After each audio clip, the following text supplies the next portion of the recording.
cozy cafe where the sunlight softly gleams. People shuffle in, living out their morning dreams. The barista smiles as she greets the sleepy souls. Each drink they order tells a story to be told. Matcha tea for the soul at peace. Ooh, black coffee for the one in need of release. Espresso for the go-getter making moves. In this cafe, our stories interweave. Hey, Yonya. Welcome back. And hey, we have a new mic. Let's see how this goes. Okay? Hopefully I won't be too loud. And because I have a new mic, I'm gonna go with a controller, making sure that it doesn't get picked up too bad. It still gets picked up, but not as bad as if I were to go, right? I've never messed with a microphone like this before, but we'll have some fun, okay? Let's play developer commentary. Yes. So today we're going to be going to the reunion. We'll play through all the way to the credits, and then we'll go over to confidence building in the hub and the security room. Okay? Okay? Am I awful and horrible? And did I forget to post that I'm live on Discord? Oh no. No. Go like boop. Boop.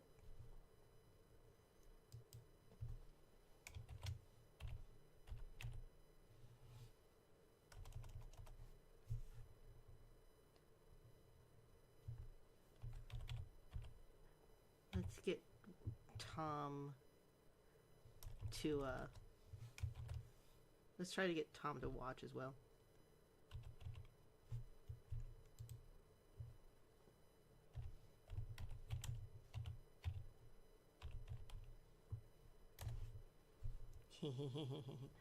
But also, yeah, so that's as loud as my keyboard is, and I don't really know if I want it to be like that. But so looking over here, I have my my live. Looking over here, I have the stream. And looking over here, I have the game. And leaning on my arm is probably not going to be good for this stream. No. Anyway, with that being said, we'll get into it. Oh, I can't actually get close enough. Oh, well. The testing area is just up ahead. The quicker you get through, the quicker you'll get your $60. Carolyn, are the compensation vouchers ready? Yes, sir, Mr. Johnson. Why did I just... Who is that? What the hell is going on here? So yeah, right now I'll be playing with the controller, proving myself a absolute moron.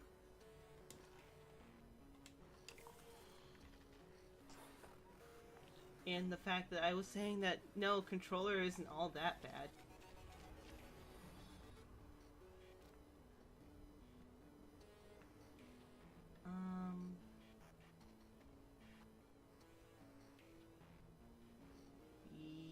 Yeah.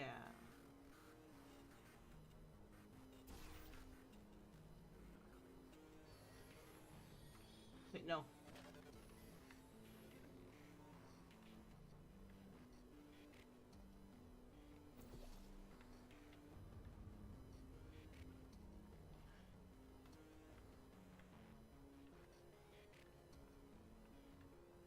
Okay, okay, okay, okay.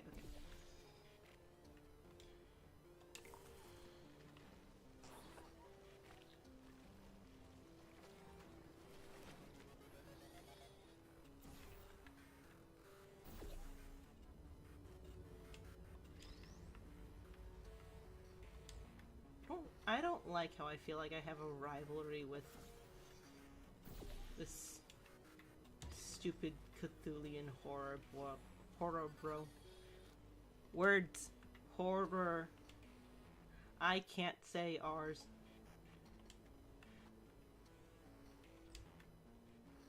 Okay, this is getting a little complicated.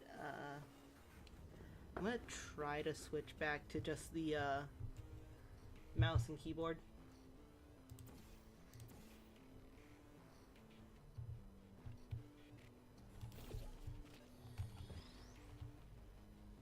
Hopefully I can be quiet enough.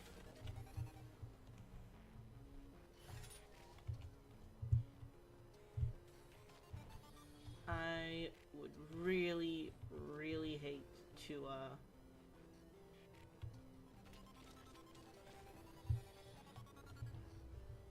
I don't know. I feel like I am messing up.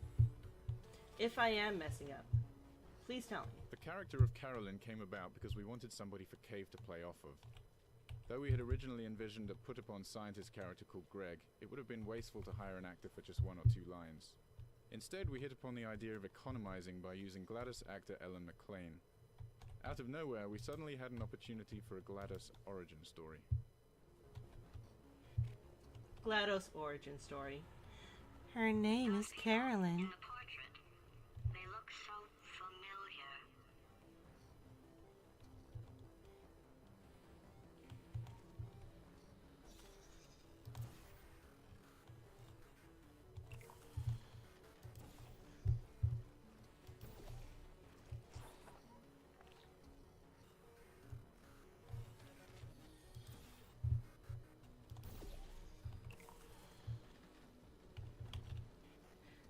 I'm being too loud with my keyboard, aren't I?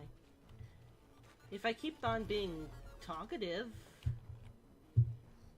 I don't know.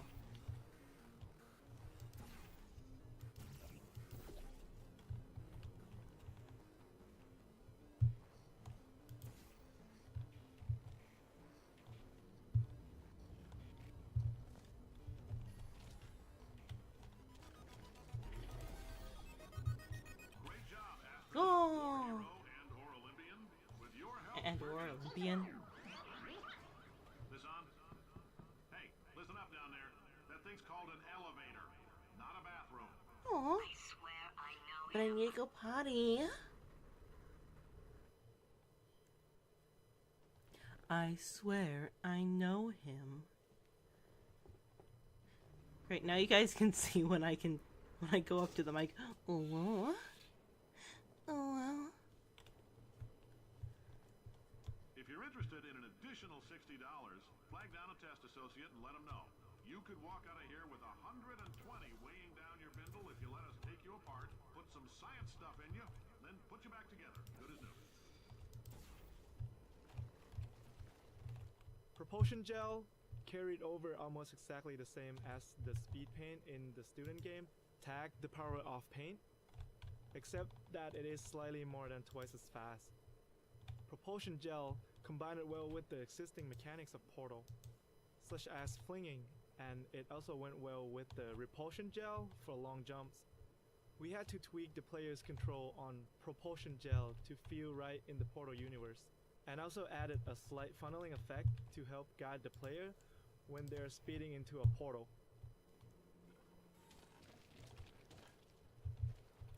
That funnel effect is very, very useful. Because I am an absolute idiot.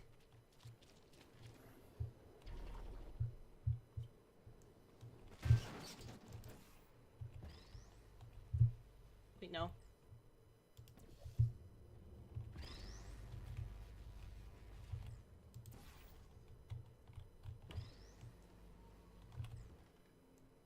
Yeah, see how much of an idiot I am? I knew that I was going to have to flip this thing over, but I forgot that I have not put the blue goop on it yet.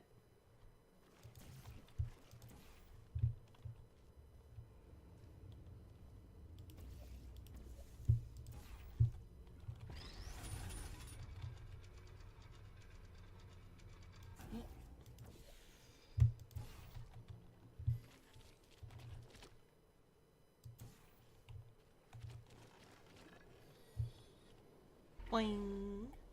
In case you're interested, there's still some positions available for that bonus opportunity I mentioned earlier. Again, all you gotta do is let us disassemble you. We're not banging rocks together here. We know how to put a man back together. So, that's a complete reassembly. New vitals, spit shine on the old ones, plus we're scooping out tumors. Frankly, you ought to be paying us.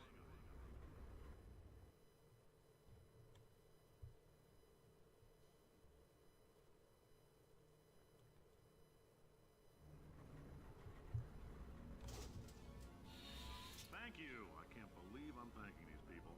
For staggering your way through Aperture Science's propulsion gel testing, you've made some real contributions to society for a change, and for that, humanity is grateful. If you had any belongings, please pick them up now. We don't want old newspapers and sticks cluttering up the building. For many of you, I realize $60 is an unprecedented windfall, so don't go spending it all on, I don't know, Carolyn, what do these people buy? Tattered hats? Beer, dirt?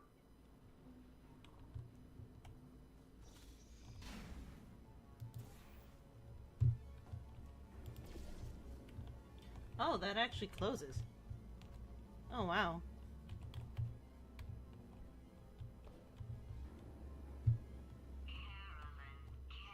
Carolyn, why do I I know know this that's woman? Did I kill her? Or, oh my god, Oh my god. you're doing a great job. Can you handle things for yourself for a while? I need to think.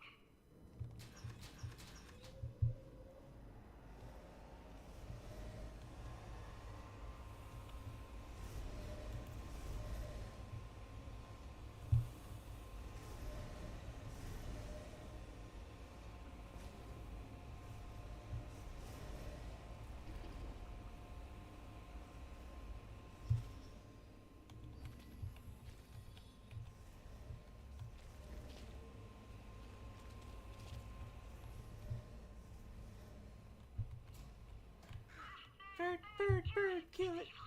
It's evil. It flew off. Good for him. All right, back to thinking. I love that. Bird, kill it. Ah, it flew off. Good for him.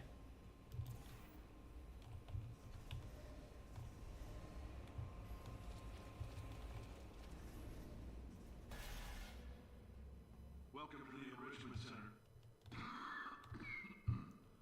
Since making test participation mandatory for all employees, the quality of our test subjects has risen dramatically. Employee retention, however, has not. As a result, you may have heard we're going to phase out human testing. There's still a few things left to wrap up, though. The bean counters told me we literally could not afford to buy $7 worth of moon rocks, much less 70 million. Bought them anyway. Ground them up, mixed them into a gel. And guess what? Ground up moon rocks are pure poison. I am deathly ill. Still, it turns out they're a great portal conductor.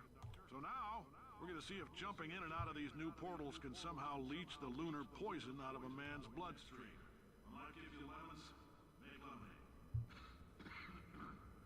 Let's all stay positive and do some science. That said, I would really appreciate it if you could test as fast as possible. Carolyn, please bring me more pain pills.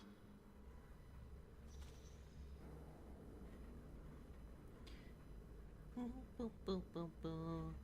Couldn't buy $7 worth of moon rocks, let alone 7 million. Bought them anyway. Ground them up, turned them into a gel. Portal Paint was the last paint we added to the game, and for a long time we weren't sure of the best way to use it. We experimented with the delivery method and found that it was most effective when it was deployed in large quantities. Another important factor was the angle of application. Dropping the paint at an angle allowed the player to play more freely with the paint, which gave them the liberating feeling of breaking the rules by being able to place portals where they couldn't before.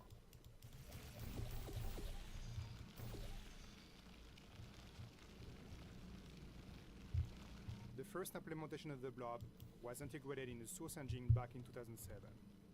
Over the years, the code has been significantly optimized, but was still way too slow to run on game consoles. The blob was a key feature of Portal 2, even though we didn't know if we could make it work for consoles. In summer 2010, we were still considering using completely different tech for consoles, one that would certainly not look as nice. On the 360, even with a very low quality blob, we were barely within a performance budget. But we really wanted to have the same high quality blob among all platforms. Meanwhile, the code was poorly suited for PS3 SPU. We ended up rewriting all the blob code, so it would take better advantage of multiple cores on SPUs, giving us quality blobs on all platforms while staying within performance and memory constraints.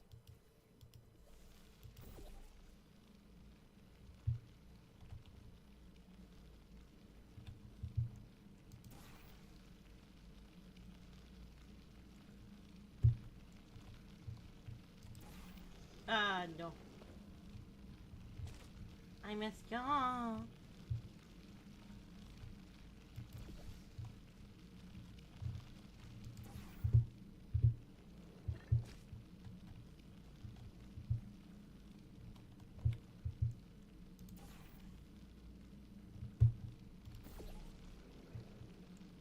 If, Alright, I've been thinking. When life gives yeah, you lemons, I'm being don't make harassed. lemonade. Hi. Make life take the lemons back. Get mad! I don't want your damn lemons! What am I supposed to do with these? Demand to see life's manager. Make life rue the day and thought it could give Cave Johnson lemons. Do you know who I am? I'm the man who's gonna burn your house down with the lemons. I'm gonna get my engineers to invent a combustible lemon that burns your house down. See, we're all thinking. The point is, if we can store music on a compact disc, why can't we store a man's intelligence and personality on one? So I have the engineers figuring that out now. Brain mapping, artificial intelligence. We should have been working on it 30 years ago. I will say this, and I'm going to say it on tape so everybody hears it 100 times a day. If I die before you people can pour me into a computer, I want Carolyn to run this place. Now she'll argue. She'll say she can't. She's modest like that, but you make her. Hell, put her in my computer. I don't care. All right, test's over. You can head on back to your desk. Yeah. But do note, it's Nyafi, not Lazi, in this.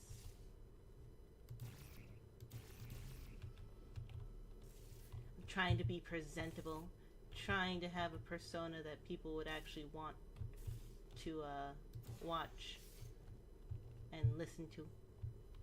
Gunya.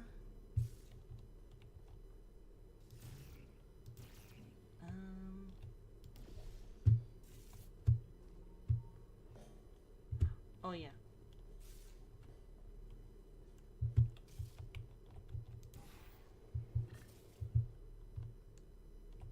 Oh. Darn it.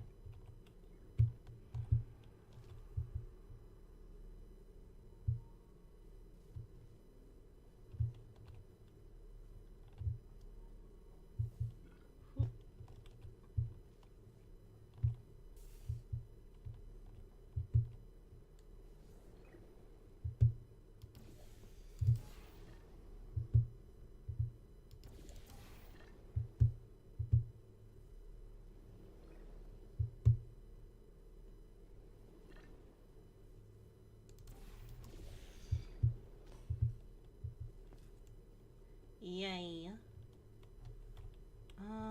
Yes. Okay. Once again, we're trying to speed this through.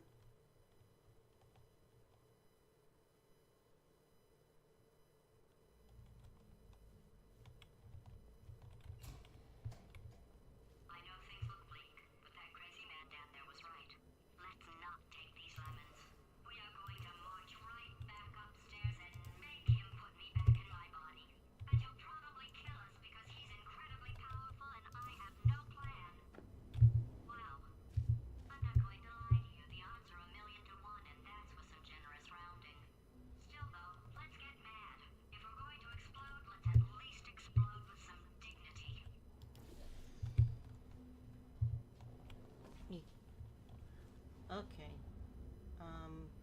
My thought pattern is not working. Oh. Wow, I'm stupid.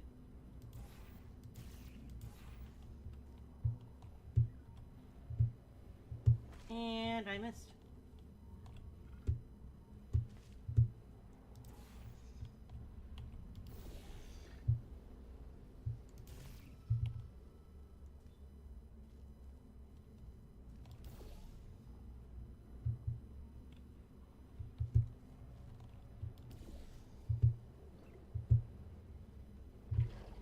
Me.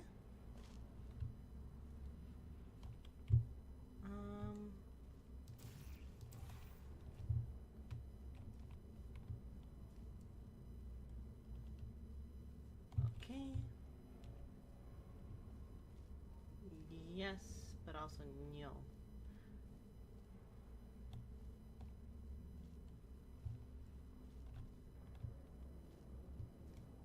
I think we go like this.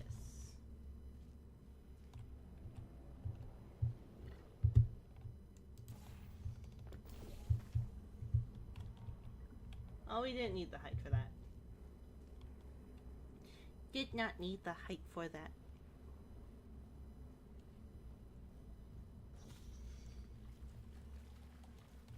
With the gel sounds for Portal 2, we wanted to create something whimsical that would add to the player's enjoyment of the mechanics, without crossing over the line into ludicrousness.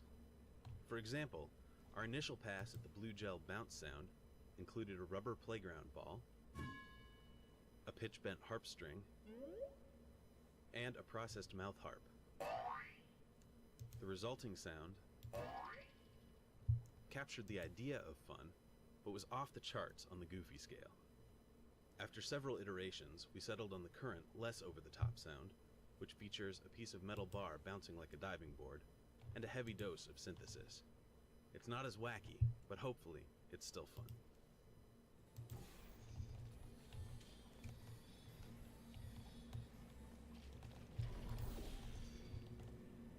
Not what I wanted. Not what I wanted.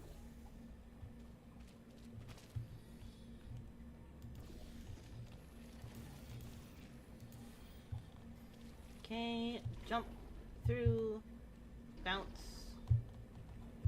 no bounce, need bounce, get bounce. Ah, bounce not gonna happen.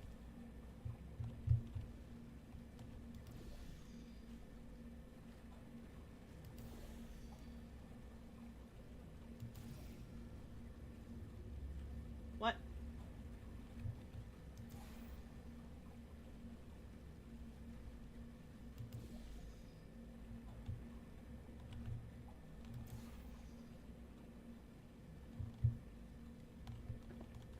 Now we get bounce.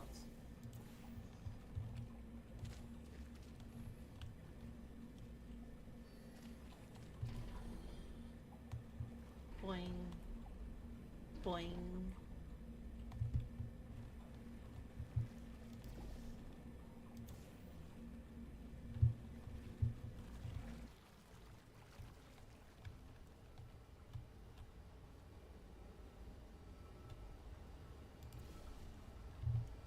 Nope. I messed up. Hop up. Hop up.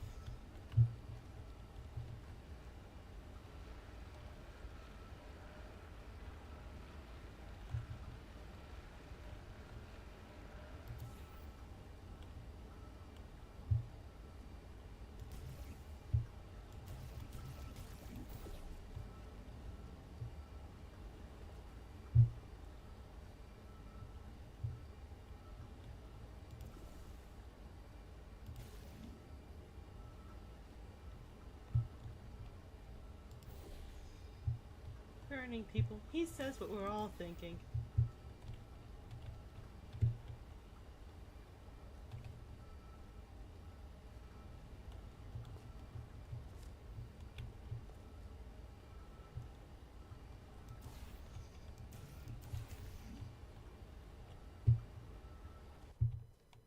That crazy guy. He says what we're all thinking.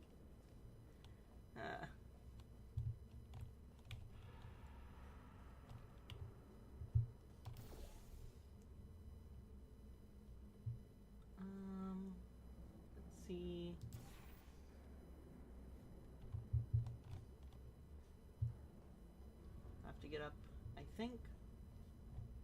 I know there's an easier way. Ah. Yeah, sometimes these things don't look like they actually can be portaled on.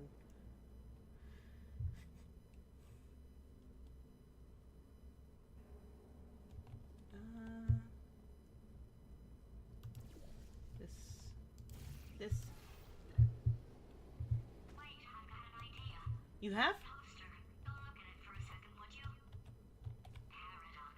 Paradoxes. Paradoxes. I can resist thinking about them. I know how we can beat him. Yeah.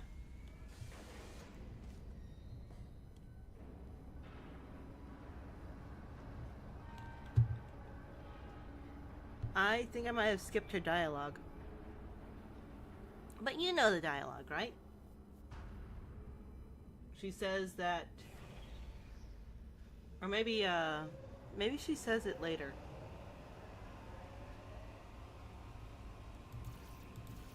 I don't know, I just wanted to get down here before the bridge came.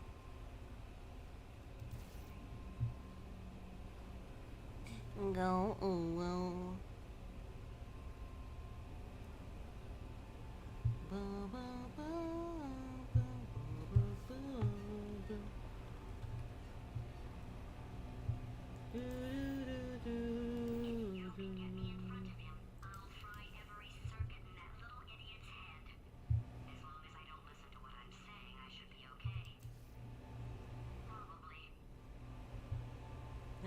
Probably. Okay,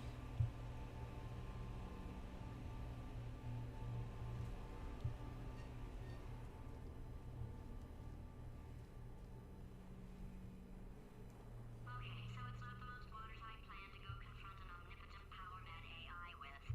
Still, it's a better plan than exploding. Marginally.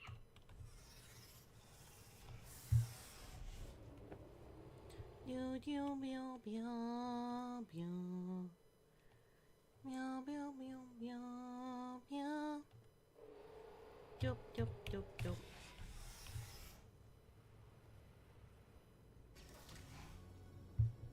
For God's sake, your Boxes with legs. It's literally your only purpose. Walking onto bugs. How can you not do the one thing you're designed for? Try to get us down there. I'll hit him with a paradox. Warmer, warmer, boiling hot, okay, colder, ice cold. You're Arctic now. You're very cold, very, very, very cold. Look, just get on the button. Oh, that's funny, is it? Oh, it's funny because we've been at this for 12 hours and you haven't solved it either. So I don't know why you're laughing. You've got 1 hour. Solve it. I really want to just see what happens if you get rid of all the boxes. It's probably a soft lock. I just... Solve his puzzle for him. When he comes back, I'll hit him with a paradox. The Franken turrets were an attempt to show one of the ways Wheatley has been spending his time since he threw the player down into the underground. Using his limited brain, it didn't seem like he could have come up with a lot, so the idea of using objects he'd have access to seemed appropriate. The turret and the cube are the two most iconic Portal objects, and the Franken turret is little more than a crude combination of those two objects. The hermit crab animation when you pick the cubes up began as a necessity, because we really needed to make them act like cubes when you held them. It ended up being so cute that it became a simple job of making the turret widen its eye and shake its little head to convey to the player that these things were disrupted and had no idea who or what they were anymore, and also to make the player feel sympathetic towards their plight. We used a combination of in-game physics pushes and canned Maya animation to allow the player freedom to move them wherever they wanted, line up races between them, or even set them up so they would walk, inevitably to their doom into a fizzler. Explosion imminent. Aww. Facility immediately. Aww. Warning. Why would you make them walk into a fizzler? Fixed. Hey, it is great seeing you guys again. Seriously, it turns out I'm a little bit short on test subjects right now, so this works out perfect. And off we go. This statement is false. Don't think about it. Don't think about it. Don't think about it. Don't think about it. True. I have to test Go, all go. the time, or I get this this itch. You know, it must be hardwired into the system or something. Oh, but I tell you, when I do test, Oh man alive, nothing feels better. It's just, I've got to test. I've got to test. So you're gonna test, and I'm gonna watch. Everything is gonna be just Warning. Core overheating. Nuclear meltdown imminent. I think we're in trouble. Wheatley's first test was really fun to make because we wanted it to feel like he was the first-time level designer. We see a lot of maps where people try using different textures or lights to write words or put their names on the walls. Oh, that's tremendous. Oh, that felt really good. Oh, here's an idea. Since making tests is so difficult, why don't you just keep solving this test? Same one. And I can just, like, watch you solve it. Yeah, that sounds much easier. Here we go. Now, do it. Wheatley's first test was really fun to make because we wanted it to feel like he was the first-time level designer. We see a lot of maps where people try using different textures or lights to write words or put their names on the walls. Oh, here we go.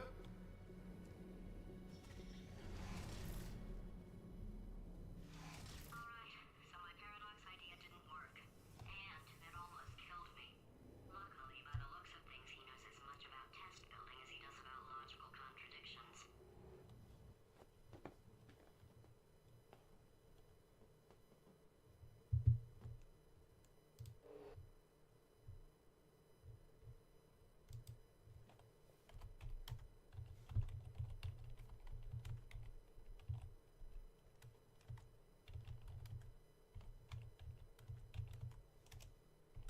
Sorry, I have to be petty.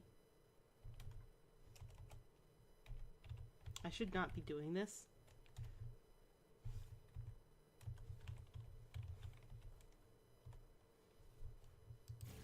But this all of the It's alright. Everything's good. I just invented some more tests. This is one of my tests. Not entirely. Not entirely. Look at the word test there on the wall. That's brand new.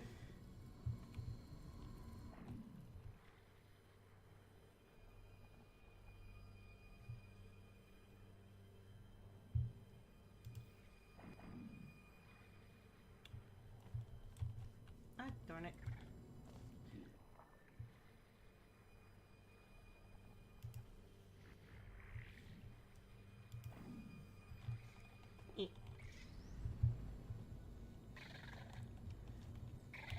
Yeah, no. Sorry, it's just... It irks me a little. It irks me a little that Okay, so the bad news is Just- the tests are my tests now, so they can kill us. The good news is, well, none so far, to be honest. I'll get back to you on that.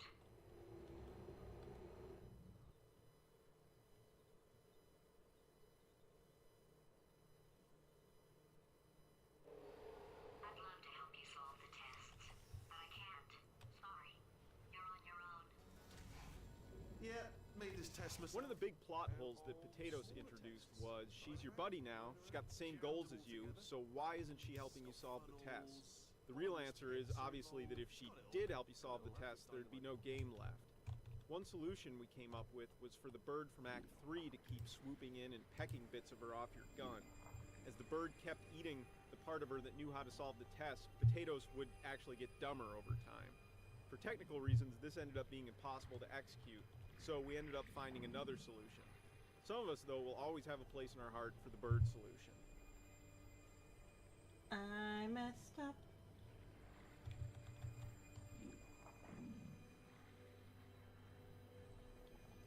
I didn't want to kill myself there.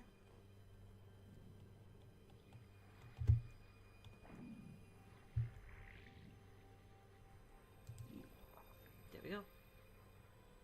Alright, okay, this is There we taking go. too long, okay? I'll just tell you how to solve the test, okay? See that button over there, alright? You just... That's why I can't help you solve the tests. Never mind. Never mind, solve it yourself. You're on your own.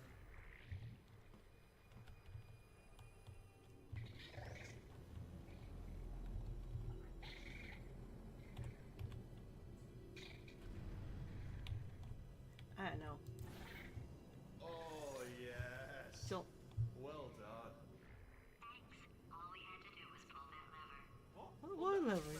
Ah! I know we're in a lot of trouble and probably about to die, but that was worth it. Like the only place I have to post that I'm streaming. He's going to run out of test chambers eventually. I never stockpiled them. I'm coming, don't start yet, You are not going to believe this. I found a sealed off wing. Hundreds of perfectly good test chambers just sitting there, filled with skeletons. Shook them out, good as new. Skeletons. Right, I guess I did stockpile some tests.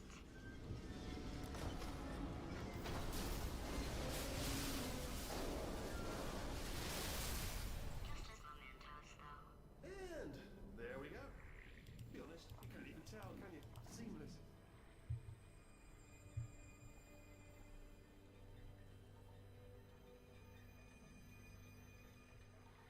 But no, so the only place I have to advertise that I am streaming has someone with like 1,000 or whatever subscribers also posting when he's streaming or when he has a new video, and it's a little annoying to say the least. Like, I don't have any. I want to stream. I want to have.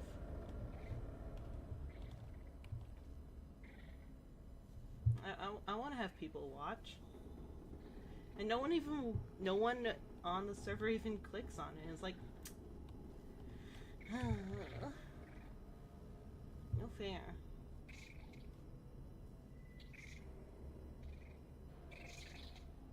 I'm trying to remember how I do this.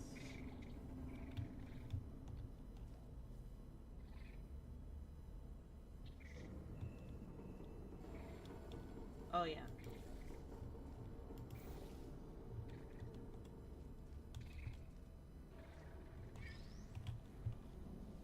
I just remembered.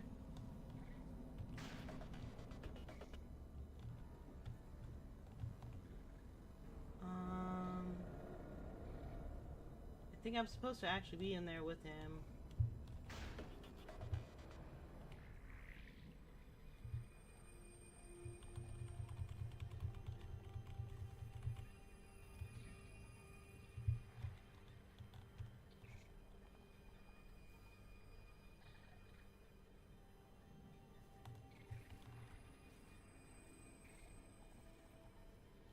But yeah, as such, I'm a little salty.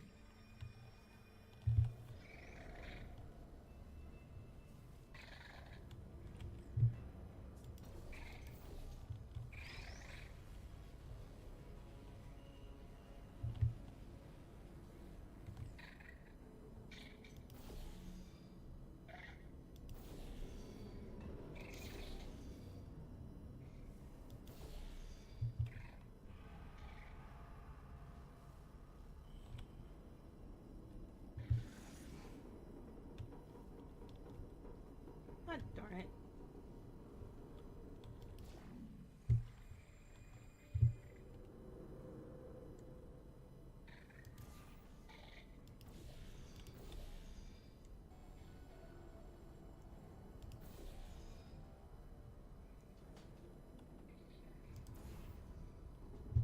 There we go. There we go. There we go. There we go. There we go. Here we go. Here it comes. Oh, disappointed. Oh no, it's happening sooner than I expected. How can I'm sure we'll be fine. how can robots become less affected?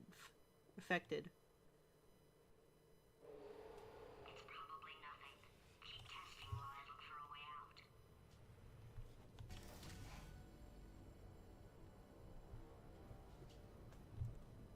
Alright, There we so go. that last test was Finding the right balance for evil Wheatley was difficult because we still wanted him to be the bumbling idiot from the first half of the game. But at the same time, there had to be some sense that he was dangerous now. Otherwise, there wasn't much tension for the big finale. No, hold on. Yo. Fortunately, Stephen Merchant did a great job of intercutting funny, bumbling Wheatley with occasional outbursts of power-mad, villainous Wheatley. Just work with me. Also, look at her, you moron. She's not fat. Just do the test. Just do the test. I think the turret will attack Wheatley. I just have to get behind it.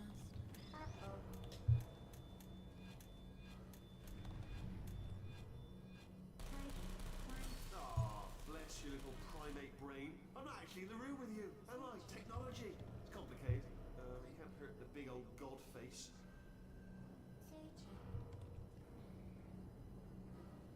Okay.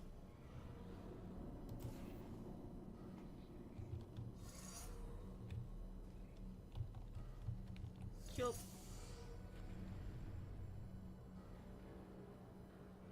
Yup.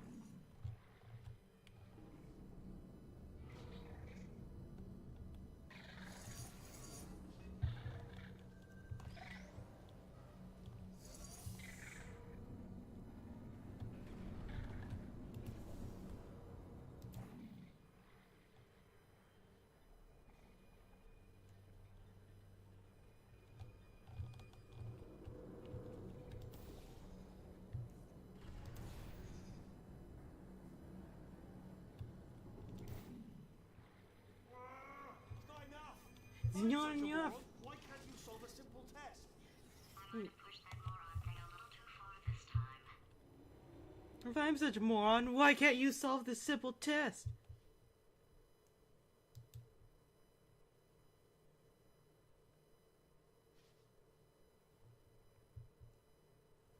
He's playing classical music. You know, the soundtrack of this is absolutely amazing. Oh, sorry. I hope that didn't disturb you too much then. It was the sound of books, pages being turned. So that's just what I was doing. Just reading books. So not a moron. Anyway, just finish the last one. Just now the hardest one. Machiavelli. Do not know what all the fuss was about. Understood it perfectly. Have you read that one? Yes. Yeah, thanked it. Well, on with the test. Wish there was more books. Well, there's not.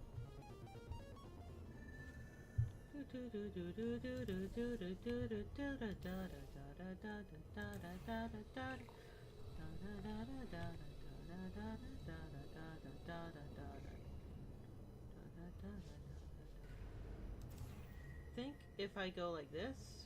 Do you know what I've got too many of around here?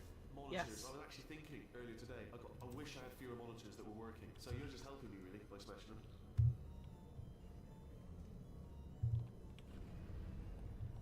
And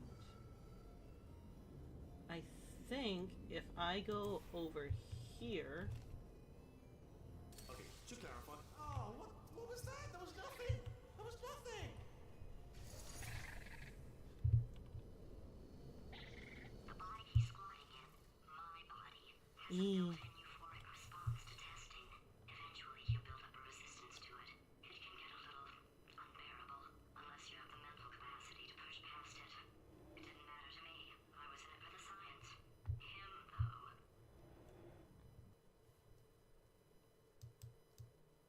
Sorry, I'm editing the stream stuff midway. If he's not getting his solution euphoria, we could be in a lot of trouble.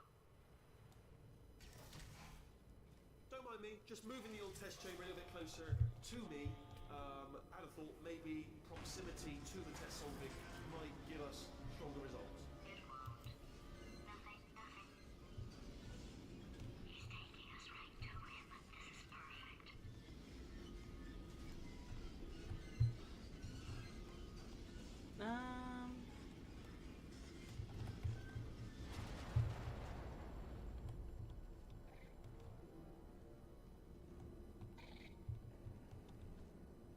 See.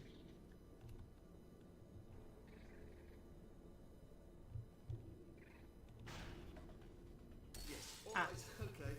This is game time. I'm surprised you haven't got something better to do, to be honest. I know I have. But what have you done? You've proven that you can break screens. It's proven. Well done. Factual. Well done. Good. Aren't you, little Miss Clever? Little Miss Smashy Smash? Well, I'm also trying to figure out where...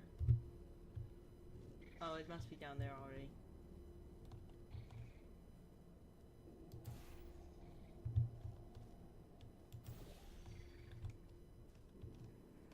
I think it'll pop right over here. Yes.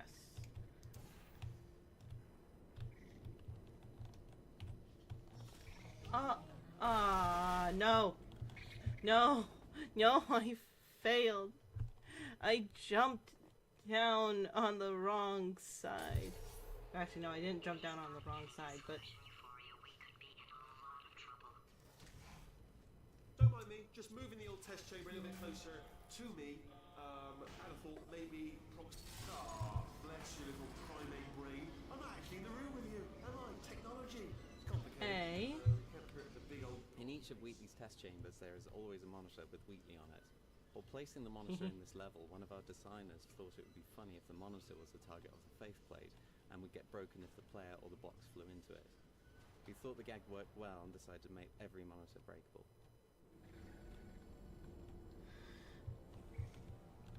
Okay. So, I'm a little concerned, but then again, I've already gotten the achievement, so I don't need to get it. Boy.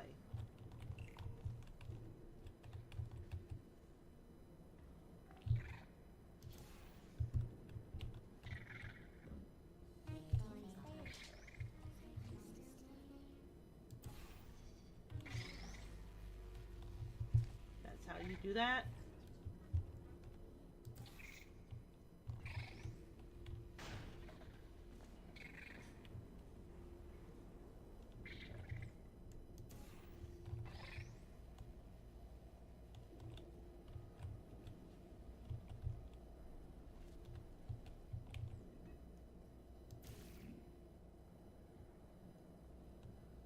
I feel like that was too high.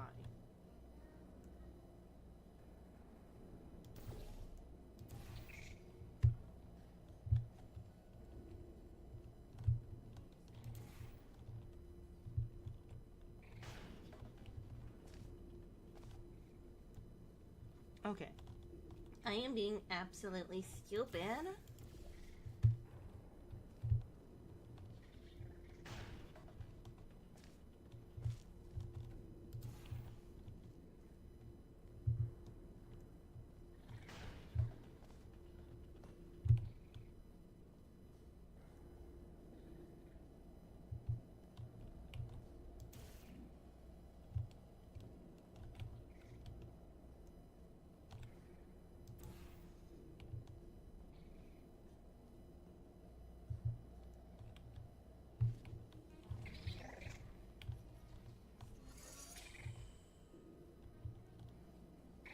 Are you absolutely sure you're solving these correctly? I mean, yes, you solved it, but I'm wondering if maybe there's a number of ways to solve them, and you're picking all the worst ways. Aww. No, that was the solution.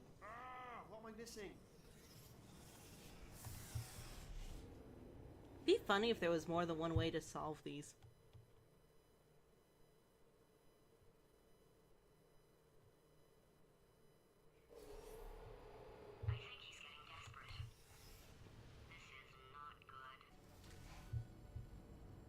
Brainwave, I'm going to tape you solving these and then watch 10 at once. Get a more sort of concentrated burst of science. The original layout of this chamber started out much more linear, essentially a sequence of rooms that the player had to progress through somewhat blindly, not knowing what the next goal might be until they got there. Early versions contained an extra puzzle beyond the reflector cube, but due to the linear path, it took players so long to get to it that they were confused about which elements were still relevant. This drove us to make the level non-linear. To make it easier for players to visualize the puzzle, we condensed the overall test space and moved the exit near the start. This helped the players see where they had to go and which objects would help them get there.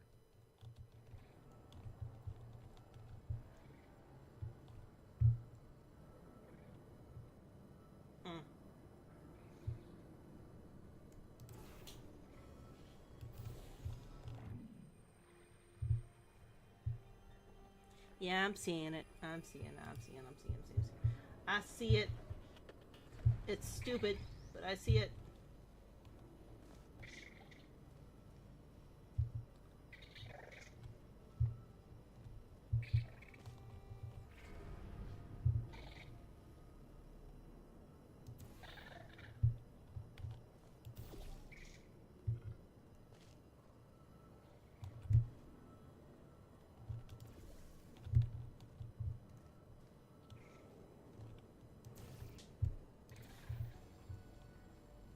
boom, boom, boom, boom, boom, boom, boom, boom. Wee.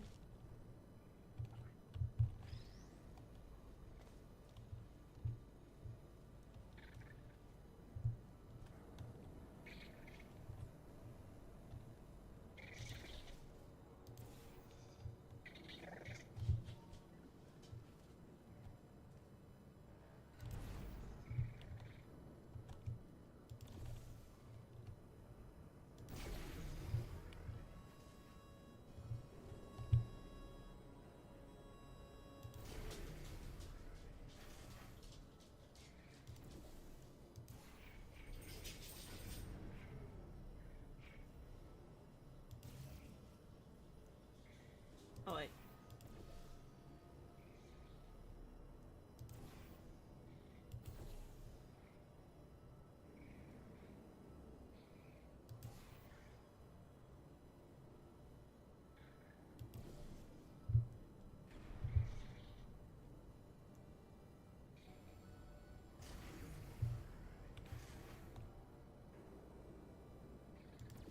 Oh, you just solved it, didn't you? I told you to tell. I'm not telling you shit. Why are you making this so hard for me? 'Cause I like making things hard for people. Because I think he's decided not to maintain any of the crucial functions required to keep this facility from exploding.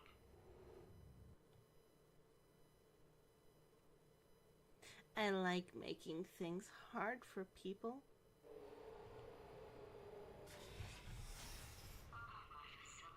Go, Woo.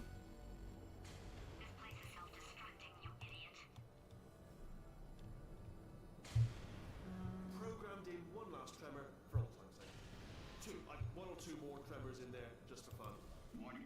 Core overheating. I let him keep his job. I'm not a monster. Ignore what he's saying. Just keep on testing.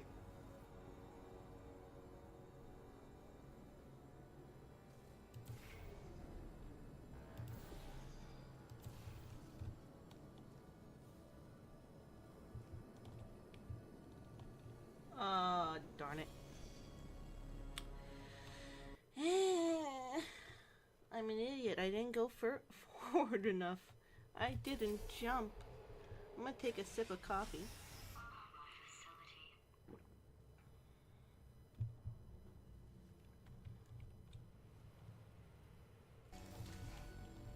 I hope you guys have a nice cup of coffee as well. Or tea, depending on what time of day it is for you. One last tremor for all time's sake. One or two more tremors in there just for fun. Warning. Core overheating. I let him keep his job. I'm not a monster. Ignore what he's saying. Just keep on testing. Just to make sure that I don't miss it. Eh. Eh. Eh.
Okay, so in order to do this,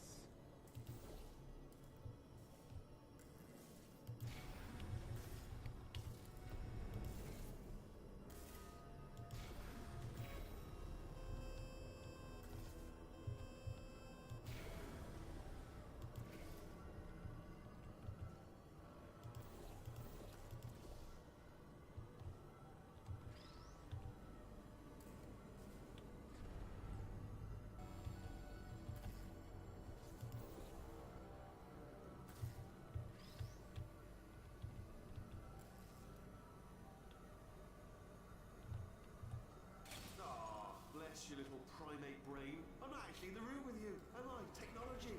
It's complicated. We can't hurt the big old god face.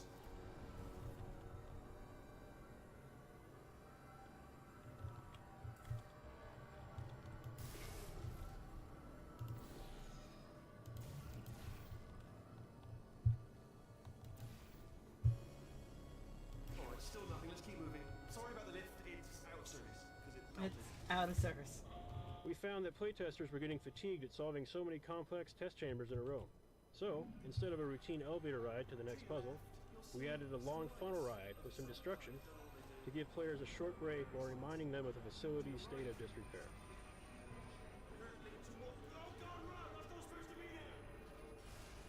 Are you alright back there? Here, I'll turn the beam off. Wait. Oh, no, that's not helpful. I don't know why I thought that would help. After seeing what he's done to my facility, after we take over again, is it alright if I kill him? I guess it's alright. I mean, you do end up, pushing you into outer space. So, yeah, I think it's alright.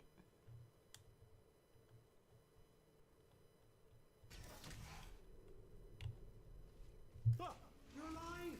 Great! Oh, yeah, I'm just alive. Getting a test ready for you, obviously. Who else would I be doing it for? No one? So, let's see here. Exit. There is no exit. Not a problem. I'll make an exit for your test. You shut up. There. Bing. Good. Perfect. Bloody good.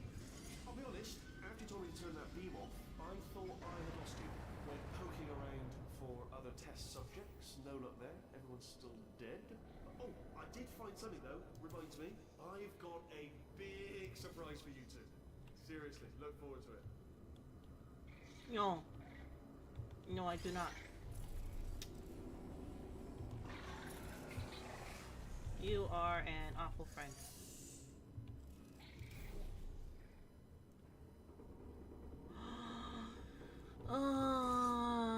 No, I just,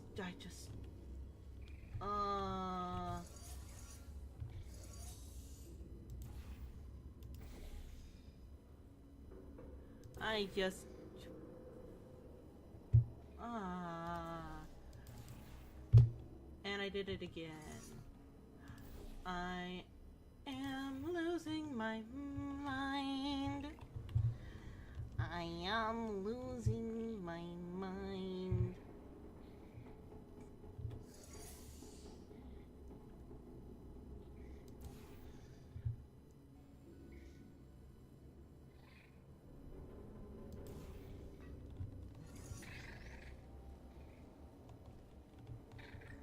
Wait.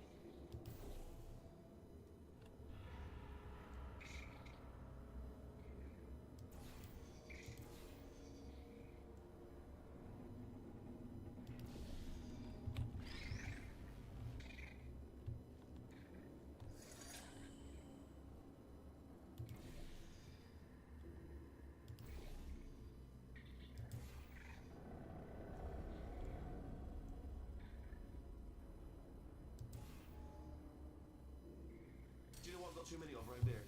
Monitors. I was actually thinking earlier today, I wish I had fewer monitors that were working. So you're just helping me really by smashing them.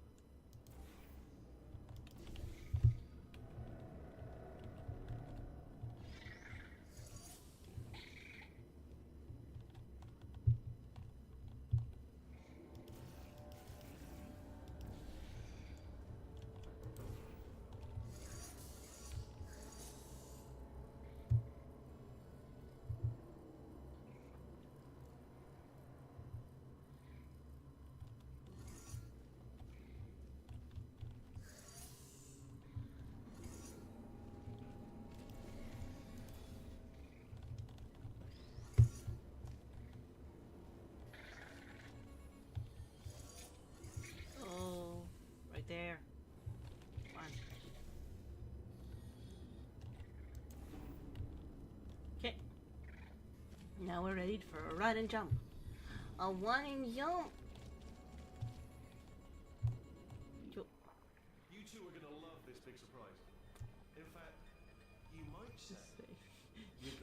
Love it. Until love it until it kills you. Till you're dead. All right. I don't know whether you're picking up on what I'm saying there. The flip. Flip. There. See, I did a flip. I can't do flips. Alright, he's not even trying to be subtle anymore. Yeah. He still is, in which case, well, that's kind of sad. In which case, wow, that's kind of sad.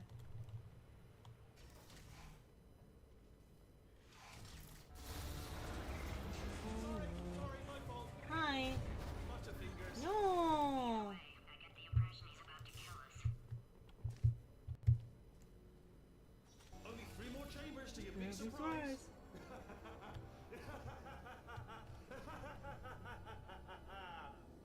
Oh, that's tiring. Okay, I know there's a way to get one of these turrets. I think... Hold on. While testing this map, we often saw playtesters fixate on the excursion funnel and try to use it to get to the other side, forgetting that they had a portal gun. To remedy this, we added the destruction event that happens just before this chamber. This requires the player to portal through the floor and out of a wall to cross a gap. Sorry. I'm very, very into the idea of destroying everything. So, Or maybe he still is, in which case, well, that's kind of sad. Sorry, my fault. Bunch of fingers. Either way, I get the impression he's about to kill us. While testing this map, we often saw playtesters fixate on the excursion funnel and try to use it to get to the other side, forgetting that they had a portal gun. To remedy this, we added the destruction event that happens just before this chamber. This requires the player to portal through the floor and out of a wall to cross a gap. Once the player enters the test chamber, they're presented with this exact same scenario, but in a different context.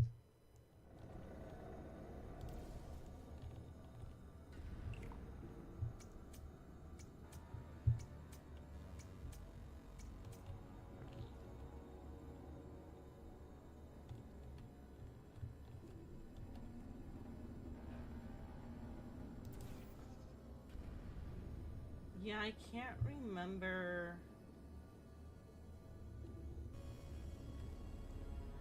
I can't remember how you...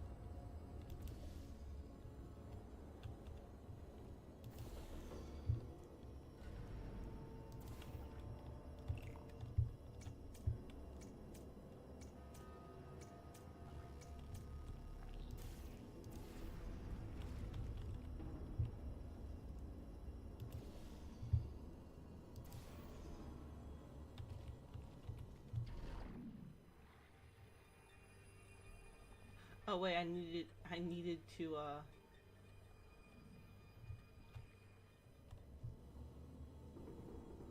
didn't I?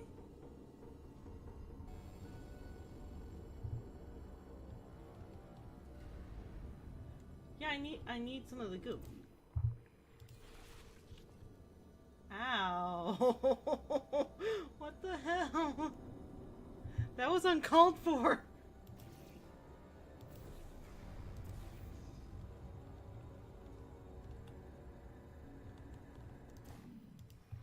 Nope.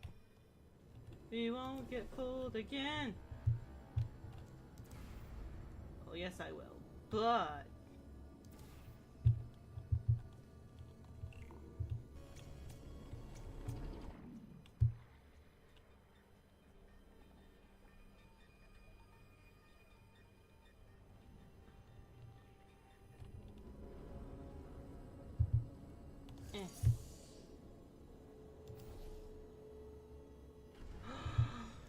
Oh my word. I messed up.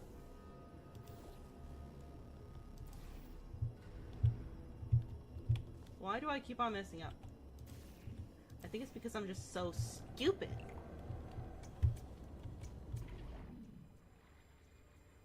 What a pretty wob. I want to have my hair like this.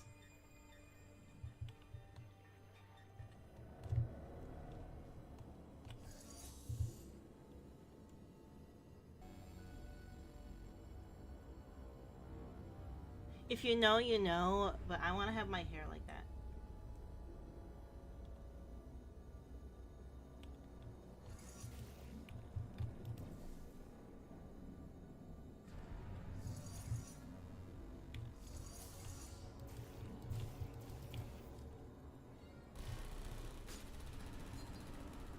No! What? Darn it. So there is a way. But...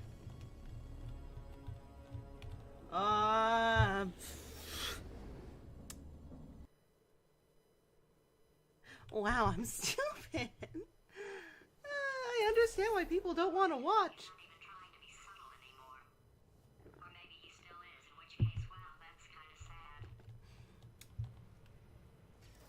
It's also kind of, wow, that's kind of sad for me to keep on failing like this.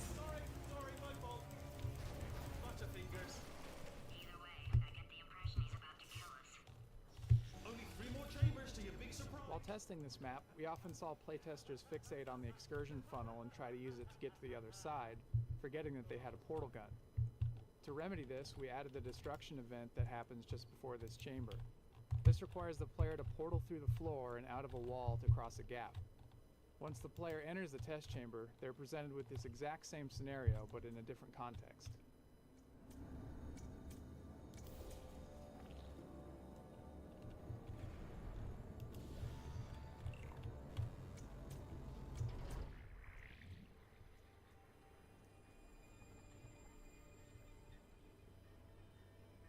I am so stupid.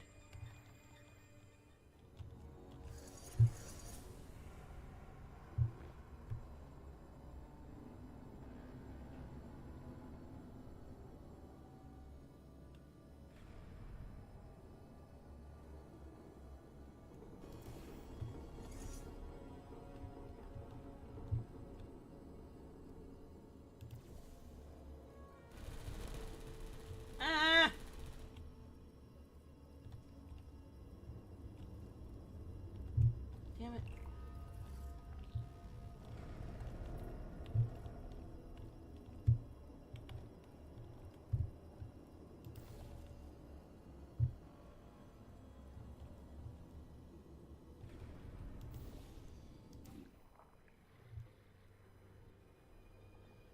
I still don't feel like this is enough height. Oh, you solved it. Good. Good one. Good for you. So, he's inexplicably happy all of a sudden, even though he should be going out of his mind with test withdrawal. And he's got a surprise for us. What did he find back there? Hold on, hold on. I can do this better.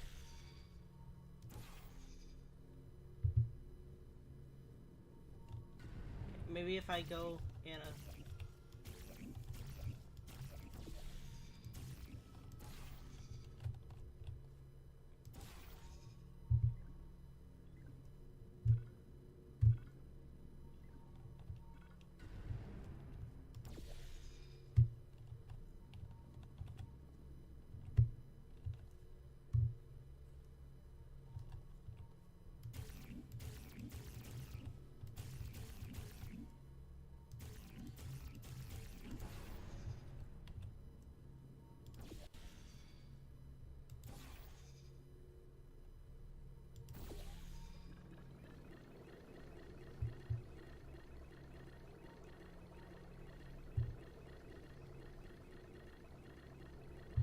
Look at that! Whee!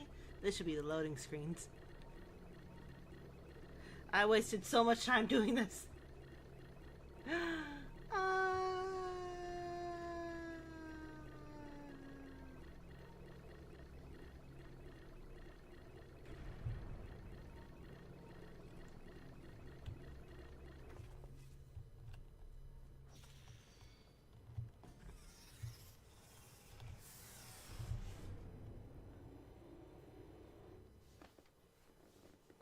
Oh, I wonder. I'll bet you're both Like dying to know that, what I your think. big surprise is. Well, Only 2 more chambers. We're running out of time. I think I can break us out of here in the next chamber. Just play along.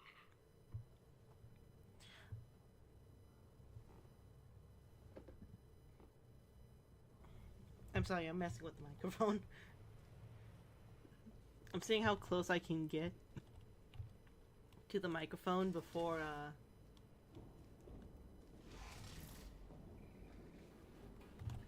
Having built up the expectation that Wheatley is going to kill the player, we still wanted the actual moment to be a surprise.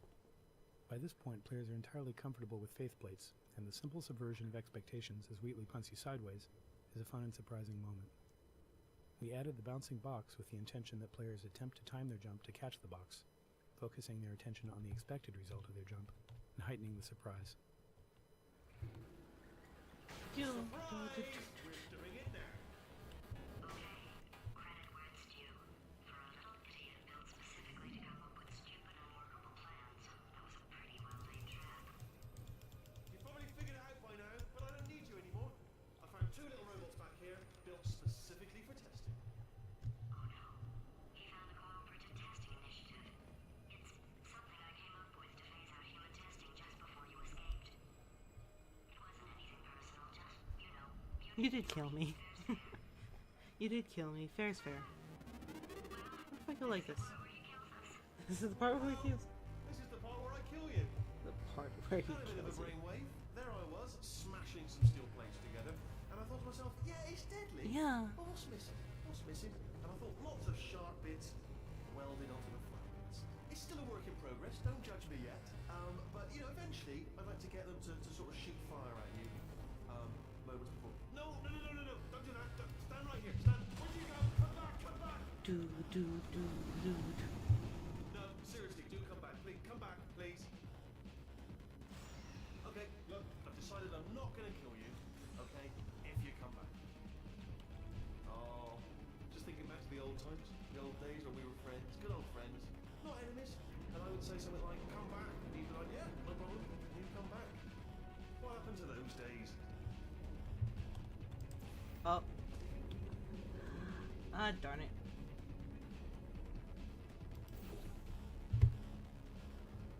Ah, darn it. There's no collision on those. I got distracted. Why do I keep on getting distracted? Oh my word. I can't pay attention to shit. I know what your big surprise is. Well, only 2 more chambers. We're running out of time. I think I can break us out of here in the next chamber.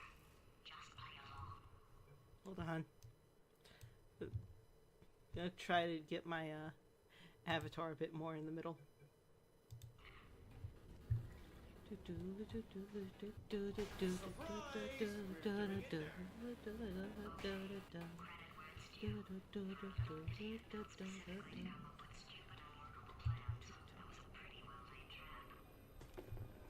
Oh, really? I don't know. I found the Cooperative Testing Initiative. It's something I came up with to phase out human testing just before you escaped. You did try to kill me. That thing didn't move! Hello! This is the part where I kill you. Had a bit of a brainwave. There I was, smashing some steel plates together, and I thought to myself, yeah, it's deadly. But what's missing? What's missing? And I thought lots of sharp bits welded onto the fragments. It's still a work in progress. Don't judge me yet. But you know, eventually, I'd like to get them to sort of shoot fire at you. Moments before crushing you. That's what I'm aiming for. But you know, small steps. Oh, and don't bother trying to portal out of here because it's impossible. Okay, I've thought of everything. Couldn't we just use that conversion gel? No, don't do that. Stand right here. Stand. Where do you go? Come back. No, seriously, do come back. Please, come back, please. Okay, look, I've decided I'm not going to kill you, okay, if you come back. Oh, just thinking back to the old times, the old days when we were friends, good old friends, not enemies. And I would say something like, come back, and you'd be like, yeah, no problem, come back. What happened to those days? Can't help but notice that you're not coming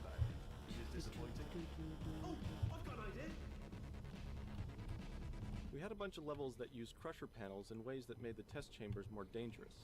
After showing some of these levels in press demos, we got feedback that viewers were getting the impression that Portal 2 was going to be too difficult, since players would have to time events such as running or falling through a portal while avoiding getting hit by a deadly crusher. We ultimately decided to save these crushers for the escape when Wheatley tries to hold you off.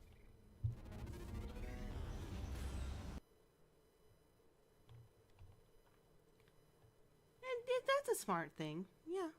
These people are smart.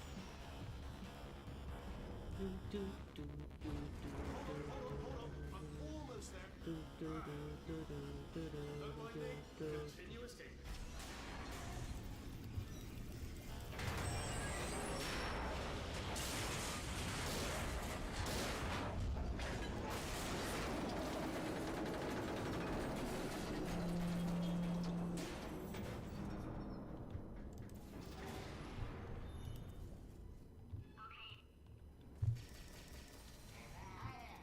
Hi.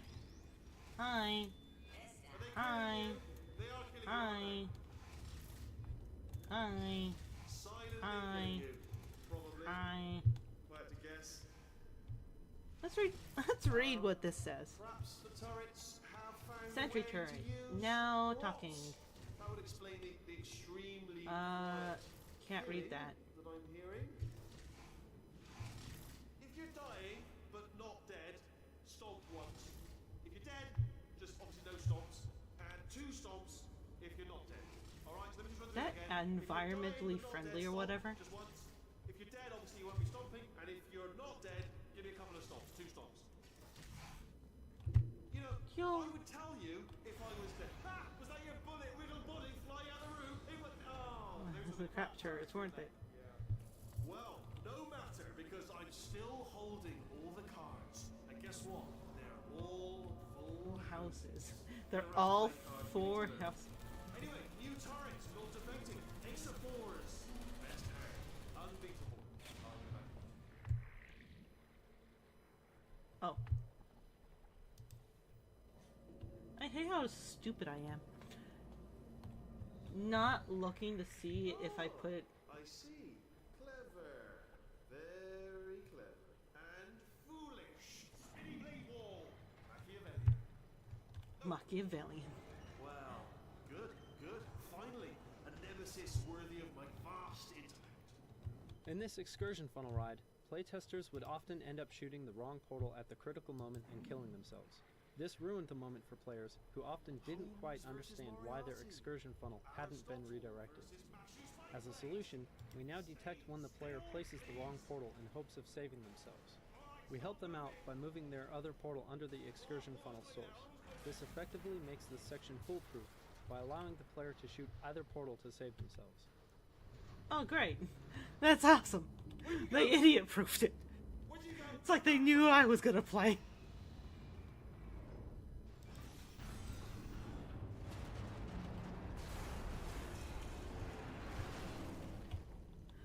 Boing. Oh, did it kill you? That would be amazing if it killed you. Hello? Oh, yes, alright, no, just had a brainwave.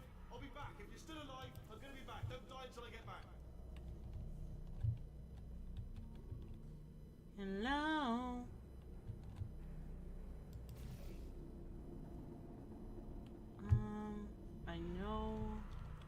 I know what I need to do.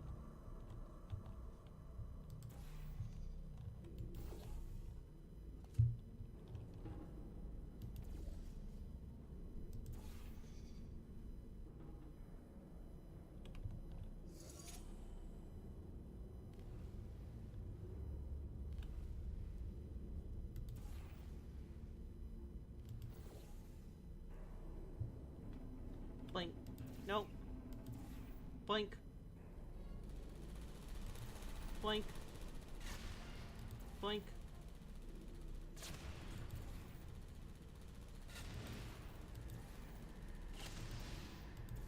Hey, it's me. Hey, it's me. See? Oh. Hi.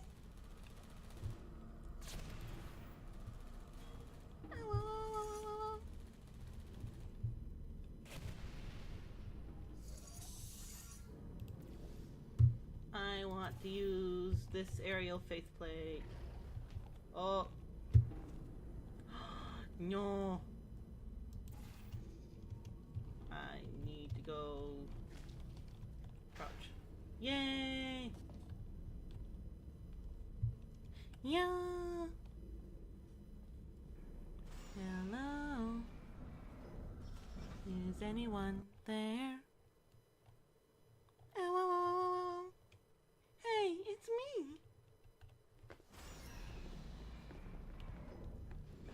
Crushing's too good for him.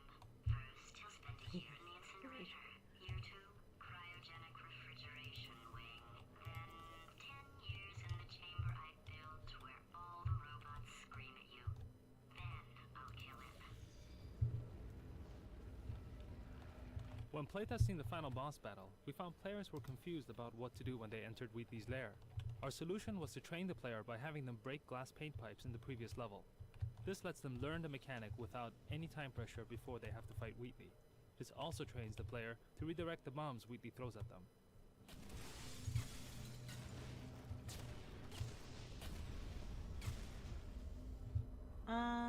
Wait, now what?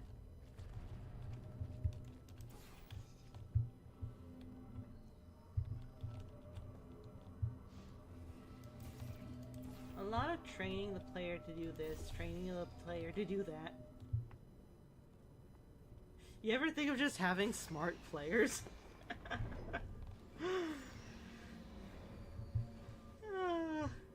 I'm a dumbass. Yeah. See, I'm a dumb. I thought that would work. There you are. Right, let's get rid of this apple. Hi. There we go. I wanted to talk to you for a moment, if I may. I'll be honest, the death traps have been a bit of a failure so far for both of us. I think you'll agree. And you are getting very close to my lair. Okay, I'll take that as a no then. Fine. Well, may the best man win. Sphere. May the best sphere win. Swap that in. Much more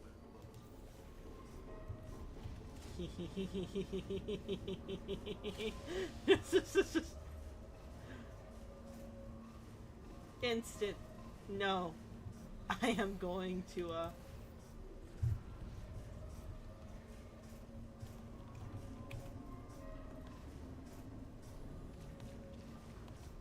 just in time. Wow. Yay. That worked.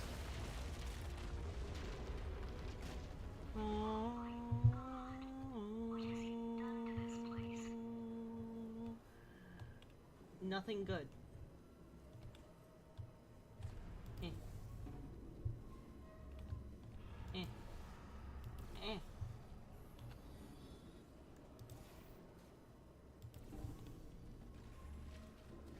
Whee! I did it! I did it! I did it! Oh, wow! You know, I'm not stupid. I realize you don't want to put me back in charge. You think I'll betray you. I don't any other day you'd be right. The scientists will always have powers on me to regulate my behavior. Your voice is all I believe. Now I hear the voice of a conscience, and it's terrifying. Because for the first time, it's my voice. I'm being serious. I think there's something really wrong with me. Yes, but I love you anyway.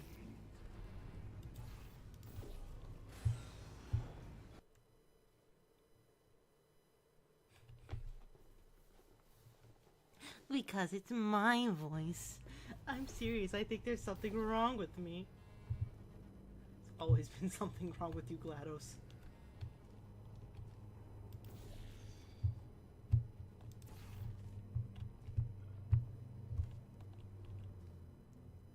Doesn't mean you aren't amazing. Corrupted cores, we're in luck. You find a way to stun him, I'll send you a core, and then you attach it to him. If we do it a few times, he might become corrupt enough for another core transfer. There was a lot of debate over how to properly punish Wheatley at the end of the game. Killing him seemed too severe given how much we'd grown to love the character. On the other hand, simply letting him out of the GLaDOS body with a slap on the wrist seemed unacceptably anticlimactic. Having him sucked out into space with a space sphere seemed like a happy middle ground that everybody could get behind. I still feel like it might be a little too much, but anything else and it wouldn't be enough.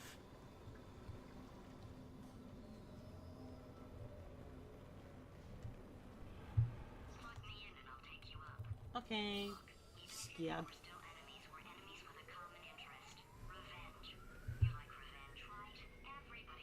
Everybody likes revenge. Everybody likes revenge. Well, let's go get some. Wheatley used to have different kinds of attacks other than lobbing bombs. At one point, we tried attaching several turrets to him that he could point at you. This proved too punishing, however, and they were removed. We also tried crusher panels that Wheatley could try to smash you with. This, once again, proved too punishing, since players were focused on what Wheatley was doing and would often get hit by a crusher they weren't looking at. Of watching the tapes of you killing her, and I'm not going to make the same mistakes. 4-part plan is this: 1. No portal surfaces. 2. Start the neurotoxin immediately. 3. Bomb-proof shields for me, leading directly onto number 4. Bombs. I'm throwing it. You know what? This plan is so good. I'm going to give you a sporting chance and turn off the neurotoxin. I'm joking, of course. Goodbye. Neurotoxin level at capacity in 5 minutes.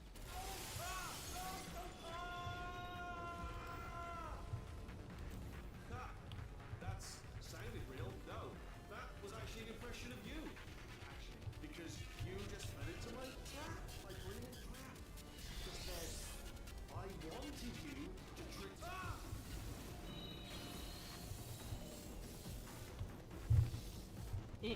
Yep.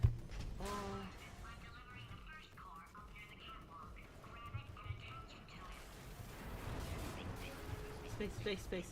Yes, space. Go to space. Yeah. Up, space. Up, space. Legos. Here. Better buy this hope. In my space suit. Core corruption at 50%. Space. Wanna go space. Space. In 4 minutes. What happened? What happened? What have you bombed to me? What is that? Hold on. The bloody bombs are stuck on. Doesn't matter. I've reconfigured the shield. Oh, it's a core you bombed. Oh. Who told you to do that? Was it her? It's just making me stronger, love. It's a fool's errand. Remember when I first told you how to...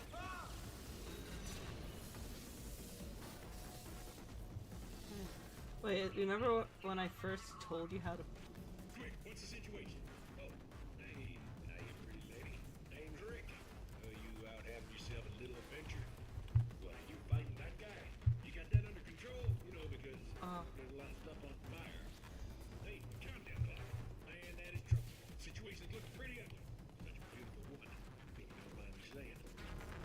I don't want to scare you. I'm an adventure spirit, designed for danger.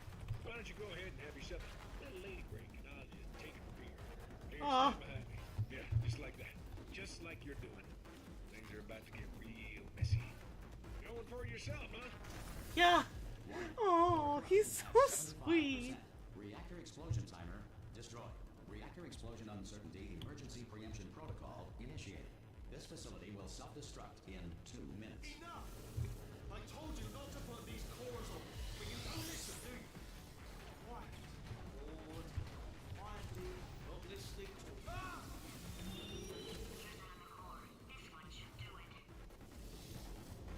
Where is it? Where's the snarling, angry one? I can't see it. Where? Oh. Oh, it's not snarling. Before the Wright brothers invented the airplane, anyone wanting to fly anywhere was required to eat 200 pounds of helium. Hi. Commercial airline Fax took to sphere. the air in 1914. Everyone involved screamed the entire way. The moon orbits the Earth every 27.32 days. According to most advanced algorithms, the world's best name is Prey. Diamonds are made when coal is put under intense pressure. Diamonds put under intense pressure. Warning. Core corruption at 100%.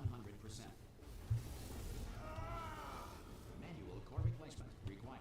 Oh, Hi. I see. Substitute core. Are you ready to start? Corrupted core. Are you ready to start? What do you think? Interpreting vague answer as yes. No. Didn't pick up on my sarcasm. Stalemate detected. Yes. Fire detected in Hi. the stalemate resolution annex. Extinguishing. Oh, that just cleans right off, does it? Well, that would have been good to know a little earlier. Stalemate resolution associate. Please press the stalemate resolution button. Where is it? I don't see it. I think it's over here. I forbid you to press it. Oh, there it is. I'm going. Do not press that button. Do not do it. Hold on. Do not press that button. Oi. The stalemate button. No, I missed one. You are joking. You have got to. Hold on. No, I missed one. Well, I'm still in control, and I have no idea how to fix this place. Oh, you had to blame.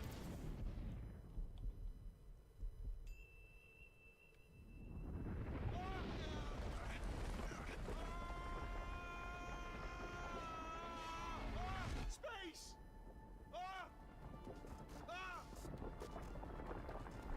Oh no. Let go! We're in space! Space. Let go! Let go! I'm still connected! I Space. can pull myself in! I can still fix this! I already fixed it, and you are not coming back. Oh no!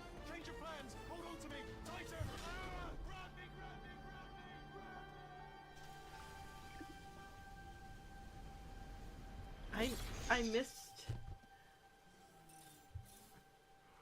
I missed one of the dialogues. I couldn't get to it in time. I wonder if it'll still pop up.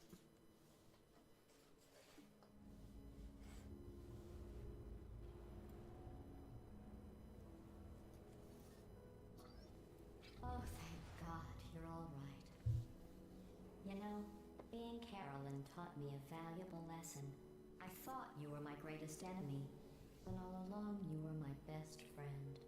The surge of emotion that shot through me when I saved your life taught me an even more valuable lesson. Where Carolyn lives in my brain. Carolyn deleted. Goodbye, Carolyn. You know, deleting Carolyn just now taught me a valuable lesson. The best solution to a problem is usually the easiest one. And I'll be honest, killing you is hard. You know what my days used to be like? I love her. Nobody murdered me, or put me in a potato, or fed me to birds. I had a pretty good life. And then you showed up, you dangerous, mute lunatic. So you know what? You win. Just go. It's been fun. Don't come back.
Karame yaban bagyada beba Osha karasmira karasira O karameya adio Ora beba kara kashisa karasira kendro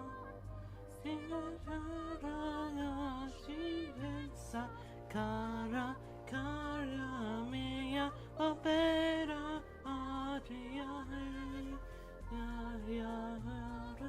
cara ya mera, ya baby, oh sara cara me.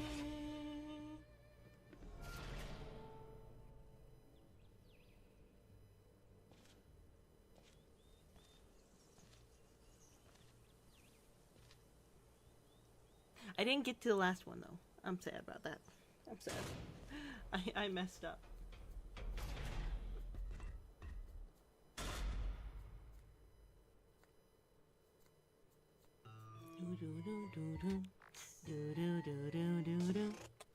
Well, here we are again. It's always such a pleasure. Remember when we tried to kill me? Oh, how we laughed and laughed. Except I wasn't laughing. Under the circumstances, I've been shockingly nice. You want your freedom, take it. That's what I'm counting on. I used to want you dead, but now I only want you gone. She was a lot like you, maybe not quite as heavy. Now little Carolyn is in here too. One day they woke me up so I could live forever. It's such a shame the same will never happen to you. You've got your short, sad life left. That's what I'm counting on. I'll let you get right to it. Now I only want you gone. Goodbye, my only friend. Oh, did you think I meant you? That would be funny if it weren't so sad. Well, you have been replaced. I don't need anyone now. When I delete you, maybe I'll stop feeling so bad. Go make some new disaster. That's what I'm counting on. You're someone else's problem. Now I only want you gone. Now I only want you gone. Now I only want you gone.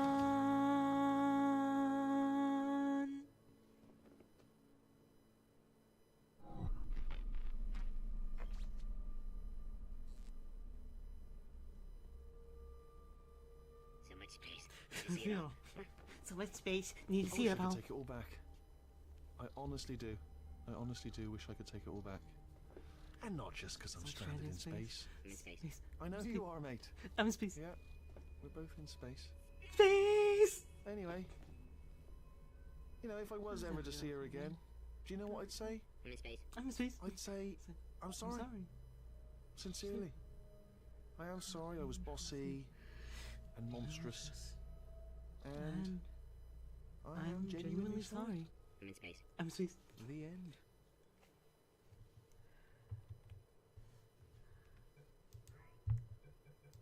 Okay, so there's...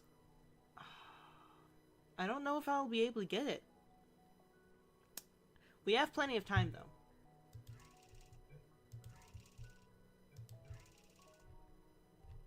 Wait, no. We still have to do confidence building and such.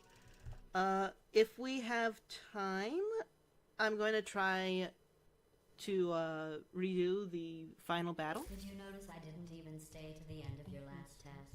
I was confident you could finish. Do you know where I was? I was outside watching some deer frolic. You don't even care about the outside, do you? Oh. In our first implementation, gestures were automatically selected based on the player's context. For example, blue might do a special gesture when standing on a floor button. Players became bored of seeing these gestures so quickly that they stopped using them before discovering any of the special context. Because of this, we decided to give players control of gestures as a way to express themselves. But when shown the full set from the start, they were overwhelmed by all the choices. By awarding gestures as the game progresses, we allow players to familiarize themselves with each gesture in turn. Leaving visible empty slots in the gesture wheel lets players anticipate that they'll be rewarded with cool new gestures as they progress. The gesture wheel provides quick access so that players can feel comfortable tossing out a gesture during downtime, letting them pick the perfect moment to share a high five. There is no gestures here. We have a taunt where one robot steals the other's core. When implemented, it was the only taunt that required one person to initiate. Because of this, we were afraid that it would be used for griefing. We were in the process of rethinking our approach when early playtesters rated this as their favorite taunt. It was also the most used team taunt because it only required one player to initiate and was easier to use than the others. We ended up changing all the other team taunts to emulate the way stealing the core works. I'm gonna do that again. We have a taunt where one robot so we steals can see the it. other's core. When implemented, it was the only taunt that required one person to initiate. Because of this, we were afraid that it would be used for griefing. We were in the process of rethinking our approach when early playtesters rated this as their favorite taunt. It was also the most used team taunt because it only required one player to initiate and was easier to use than the others. We ended up changing all the other team taunts to emulate the way stealing the core works. Airlocks were introduced mainly as a way to allow players to focus on individual puzzles. In some of our early investigations, areas contained puzzles that were meant to be solved as a group, as well as others that were for individual solution. But we found that if players could move freely between them, they logically assumed that the individual puzzles were part of one big puzzle. This had bad results. For clarity, we created these airlock-like spawn rooms that act as checkpoints between puzzles. Once both players entered the airlock, we lock off access. In Left 4 Dead 2, we authored simple, fogged, black versions of the world as monolithic models to avoid the CPU overhead of rendering the world again for water reflections. This worked well for the Left 4 Dead 2 outdoor environments where most light comes from the sky. But Portal 2 is almost entirely indoors, so the color and value of the world geometry is apparent in the water reflections. Since the Portal 2 world geometry is relatively simple, we automatically build a version of the world geometry that has a single texture that combines both lighting and surface shading, along with another texture that has just surface shading. The latter texture is used when rendering dynamic lights. These textures are at the same spatial resolution as the light maps and get packed into a single large atlas texture per level. Drawing this simple world imposter takes very little CPU time, which was a limited resource on Portal 2 due to the many portal views, split-screen views, and water reflection views that we needed to render. We initially planned on using the world imposters only for water reflection rendering, but we ended up using it to improve the performance in split-screen mode, where it is used for rendering distant portals and portals that are 2 levels deep. We also used the world imposters to render water in full-screen co-op mode, to give us some performance overhead, since the co-op mode has more portal views to render than single-player mode. Normally in games when players die, they see this as a big failure.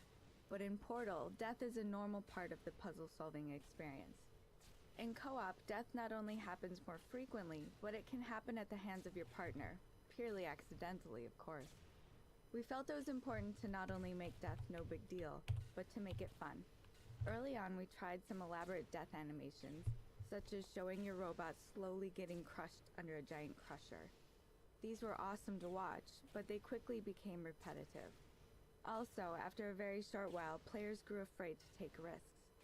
The fear of having to wait a long time before trying again prevented them from simply playing and experimenting in a spirit of fun. We had to find the right balance where death was quick enough to be a non-penalty, and elaborate enough to be visceral and satisfying, a fun payoff for creative play.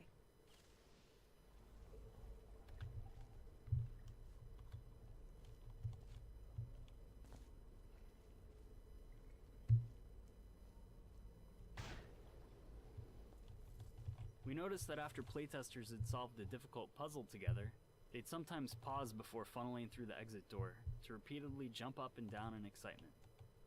We realized that these meeting places would be the perfect time to allow players to high-five each other and celebrate their victory in style. Our first interface attempt had one player initiate a high-five by holding their hand up and waiting. The other player could join in by selecting the same gesture. If they were standing in the correct positions relative to each other, they'd pull off a high-five. But learning the correct place to stand was too difficult, so we decided to automatically move the bots into the correct position for the high five. Sometimes, however, the player who wanted to high five would be left hanging as the other player ran ahead without accepting. Increasing the time that the initiator waited with his hand up gave the other player time to return and accept. But being frozen into place for more than a few seconds was too frustrating. So finally, we made players auto-accept the team gestures. Now when the mood strikes either player, the game always ensures a successful celebration.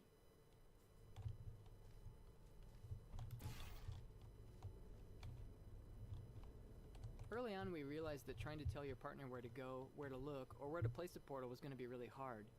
Even with voice chat, saying "over there" doesn't give enough information to your partner within the 3D space. Players kept wanting to get up and point directly at their partner's screen. We developed the ping tool to address this problem. Because the ping tool was so important, we decided to train players in its use before we did anything else. We held back on the vast majority of player actions and let the players focus entirely on the ping tool. This is why the co-op bots start separated in a tube, without even the ability to walk or shoot a portal.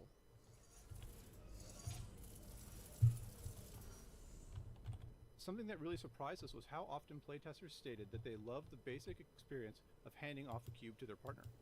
Players didn't expect such a fundamental physical interaction to just work in a game. Before trying it for the first time, they would discuss their plan as if it were some unique or special new game mechanic. When it just worked, they were overjoyed. Several puzzles in the game require the players to take on distinct, intertwined roles. We called these asymmetric chambers trust puzzles, because one player is often placing their life in the hands of the other. When one player accidentally kills the other, it almost always ends in laughter. So much laughter that we sometimes had to question if it really was a legitimate accident. These puzzles also require players to stay in constant communication, which naturally leads to some great moments of cooperative bonding. While some teams found these stressful, for many partners, these puzzles were their favorite type. But everyone agreed that they added much needed variety and a nice change of pace. And by swapping roles, each player can get an entirely different experience within the exact same puzzle.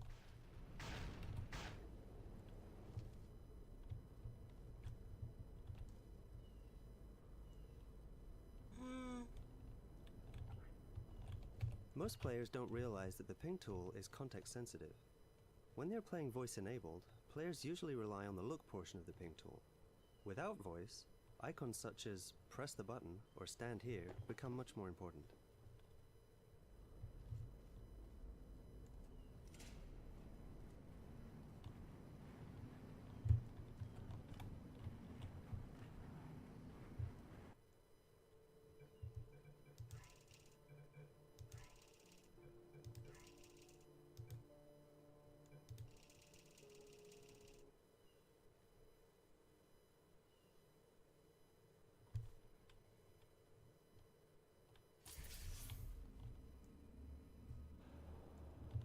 In laying out the structure of our hub, we had a number of challenges that were new and specific to co-op play.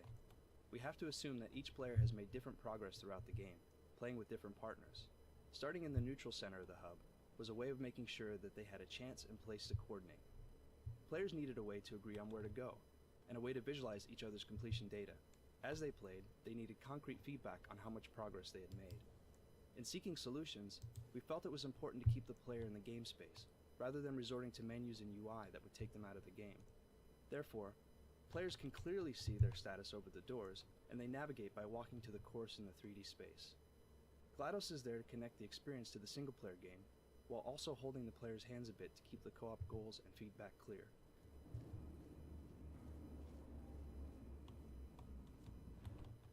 The visual design of robots began with lots of concept art. The initial round of concepts explored all kinds of forms, from human to the more abstract. We found ourselves gravitating towards shapes that reminded us of the sphere and the turret in the original Portal. Whilst keeping with the established Portal design aesthetic, we were keen to create all new characters, and being a duo, it was important that they were their own separate designs, rather than identical copies of each other. Unlike, for instance, Team Fortress 2, where a clean silhouette is essential for communicating the nature of a character, we had an opportunity here to play with designs that were a bit messy, with things sticking out of them so they looked half manufactured, half improvised. Once we had agreed on rough designs in 2D, we began to build the shapes in 3D, and this is where the next level of improvisation and experimentation occurred. Usually, a model will be designed and built in 3D and then rigged for animation, but here we allowed the rigging process to inform the models. We wanted to celebrate the mechanics of robots. We allowed function to dictate form, and in terms of detail, they started to design themselves once you start thinking about motors, ball joints, actuators, and all that sort of thing. The classic duo is often made up of two contrasting body types, short and squat next to tall and wiry, and it's not hard to see Laurel and Hardy, C-3PO and R2-D2 in these characters. Even though we had the freedom to make our silhouettes a bit untidy, it was still important that they remain readable as anthropomorphic bipeds. We wanted players to feel free to make mischief for their partners in a typically human way, but without creating any kind of gore. The robots were perfect for this.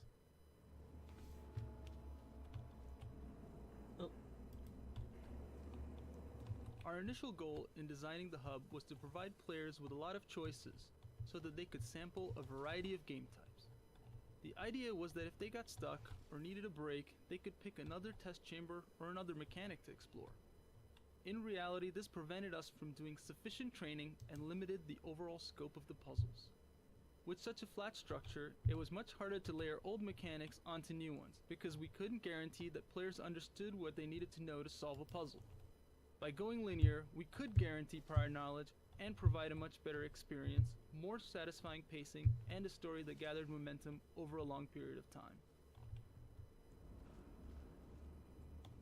In our original robot designs and the first animation tests, we started with the premise that, being robots, their movement should have limited personality and be a bit more mechanical. The feedback of our game testers and the reaction of our fans to the trailers convinced us that a more whimsical approach to animation would lead to a better experience. So we moved away from a sterile approach and found a whole new range of possibilities as we began to explore their personalities and gestures.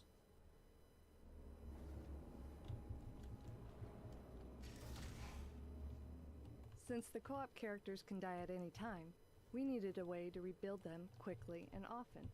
Therefore, in co-op, we replaced the elevators that connected test chambers in single player with disassembly machines. These are meant to reinforce the idea that since the robots are disposable, being destroyed is no big deal. In the robot world, it happens all the time.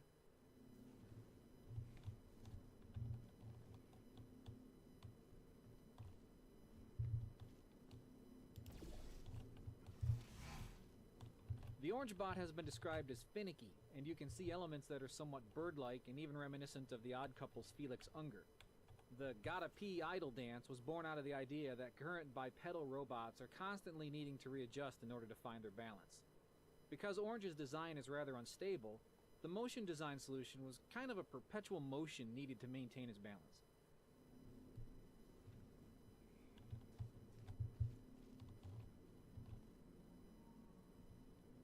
Wait, where's the third one?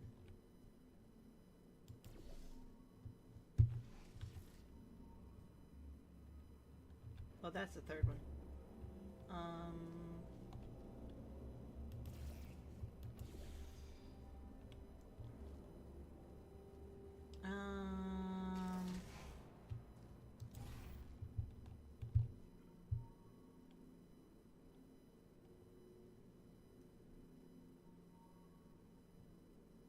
How do I? That makes me feel not well.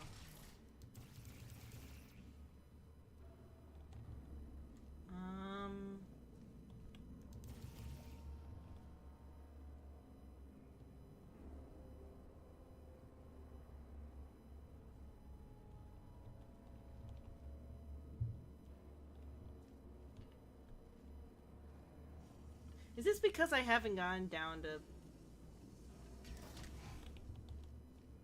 If the orange bot is the Odd Couple's Felix, then blue is Oscar. Blue was meant to be an early and rather rough prototype robot, representing GLaDOS's first attempt at making a bipedal testing bot. Compared to the sleek lines of Orange, he's much less elegant. For motion inspiration, we looked to some of our favorite real-life robots, such as the Big Dog robot from MIT and the towel-folding robot from Hitachi.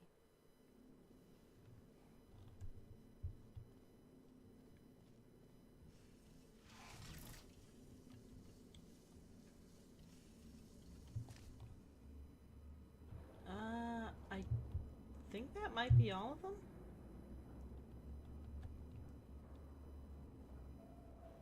Yeah, that's probably all of them.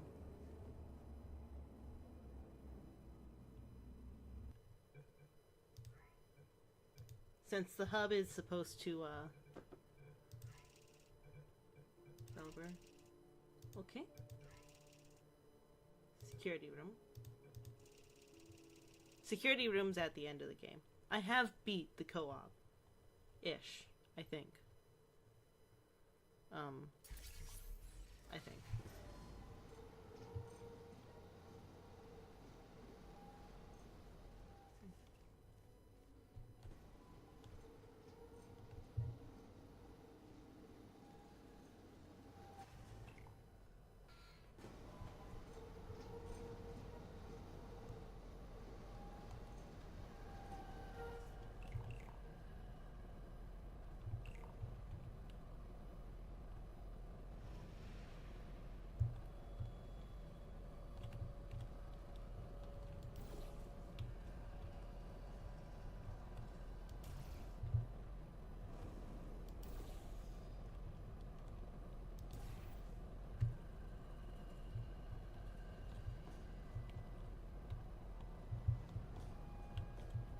I can't get on it. Oh well.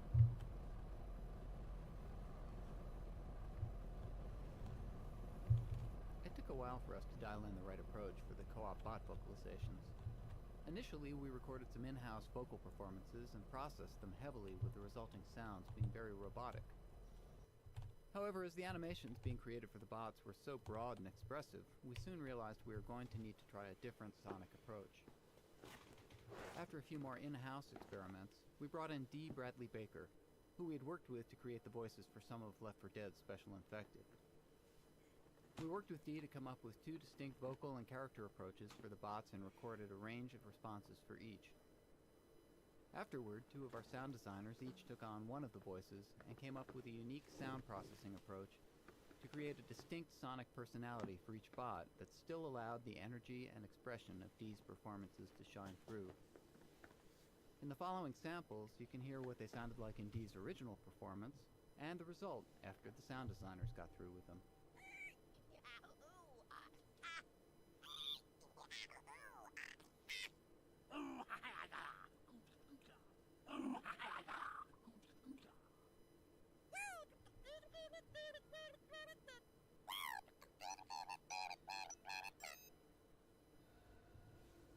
I could do things like that. It's important to give co-op players a way to coordinate their action. Seeing how our players naturally wanted this ability, we decided to support it with the ping timer and ended up designing some puzzles around it. Due to lag and other issues, syncing up actions over voice chat turned out to be rather difficult. Therefore, we created the countdown timer as a way for players to keep in sync. It's important to give co-op players a way to coordinate their action. Seeing how our players naturally wanted this ability, we decided to support it with the ping timer and ended up designing some puzzles around it. Due to lag and other issues, syncing up actions over voice chat turned out to be rather difficult. Therefore, we created the countdown timer as a way for players to keep in sync. It's completely predictable. Both players see the go at the same instant, and the clocks run in sync even if they're on different systems.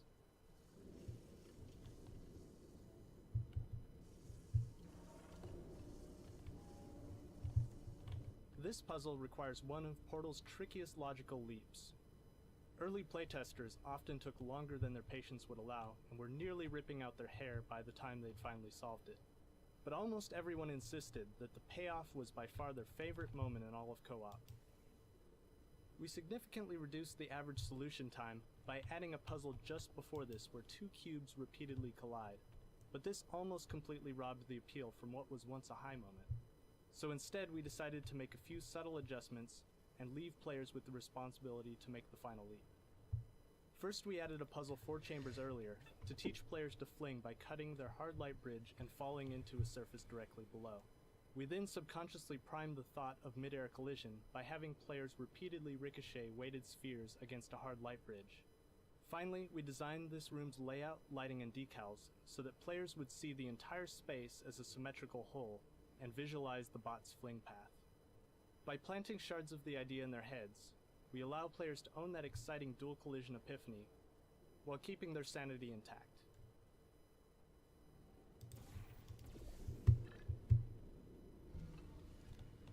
For a while, we were on the fence about whether to keep the Team Taunt hug in the game. Some felt it wasn't suitably robotic, while others had a concern that perhaps it showed too much emotion for these characters. But once it was animated for a trade show trailer, many of our concerns were washed away by the positive reaction of the fans. It was a huge success. The levels in Portal 2 are much more complex than in the first game, and as a result, we've had to beef up the player movement algorithms. The player is represented as an axis-aligned box in the world, which creates a problem for portal teleportation because portal teleportation is almost... Ah! I'm moving too fast. Hold on. You see, I knew it was gonna happen. It's just... I thought it wouldn't... I didn't think it would do that. Hold on. Let me try to get through quickly.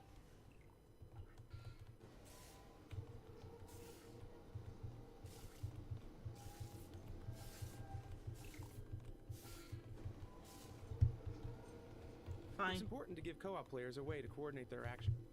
Seeing how our players naturally wanted this ability, we decided to support it with the ping timer and ended up designing some puzzles around it. Due to lag and other issues, syncing up actions over voice chat turned out to be rather difficult.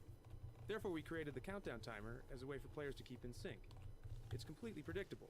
Both players see the go at the same instant, and the clocks run in sync even if they're on different systems.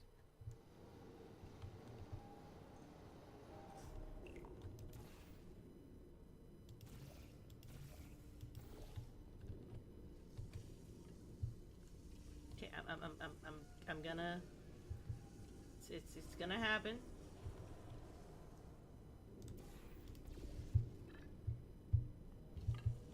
For a while, we were on the fence about whether to keep the Team Taunt hug in The levels in Portal 2 are much more complex than in the first game, and as a result, we've had to beef up the player movement algorithms.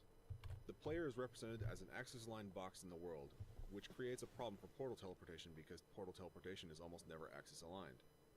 To improve how we handle this, we trace the player as the axis-aligned bounding box they would use on each side of a portal simultaneously, and merge the results into something usable. We have to predict quite a bit more than previous Source Engine games because portals and projected entities change the way the player moves through the world. Prediction itself is a mind-bending headache when dealing with portals. We're already dealing with a non-linear space, now we also have to deal with non-linear time in a non-linear space. Writing GLaDOS for co-op introduces some interesting problems. In single player, you can count on players paying attention and being caught up in important moments. In co-op, you can count on two players chatting about what they just did as GLaDOS delivers an important line. To help with this issue, we broke up the story beats into smaller sections so players don't become impatient. We also repeat the points multiple times to ensure the message sinks in even if you missed it a few times. Lastly, we also give players room to talk. For example, when you die, there's a 2-second beat for you to laugh or yell before GLaDOS speaks. It's important to give those places for players to speak because the best part of co-op is the shared experience.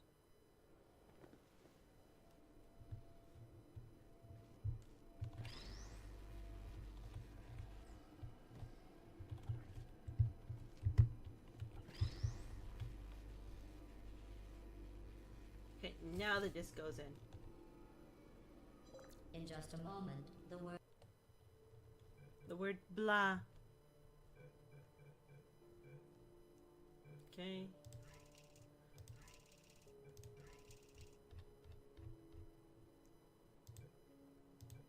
Is that the entirety? To play through the entirety of the part where he kills you? Fine. Fine. Fine. We have like 45 minutes before we have to end, so we'll... I'll bet you're both dying to know what your big surprise is. Well, only two more chambers. we're running out of time.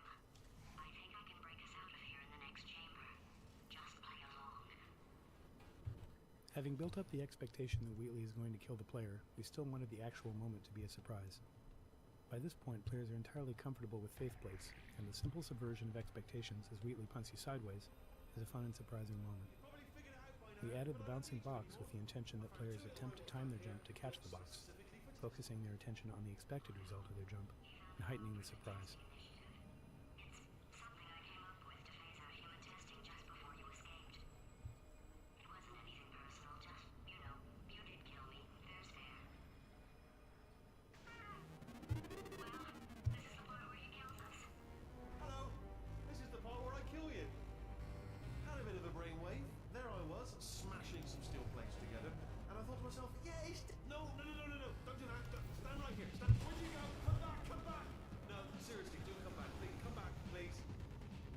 No, I'm not going back. I have to go get the other thing.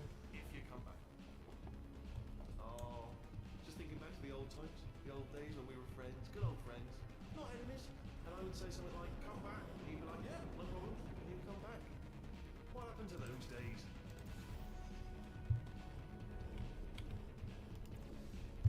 Can't help but notice that you're not coming back, which is disappointing. Oh, I've got an idea. We had a bunch of levels that used crusher panels in ways that made the test chambers more dangerous. After showing some of these levels in press demos, we got feedback that viewers were getting the impression that Portal 2 was going to be too difficult. Yeah, man. I'll bet you're both dying to know what your big surprise is. Well, only 2 more chambers.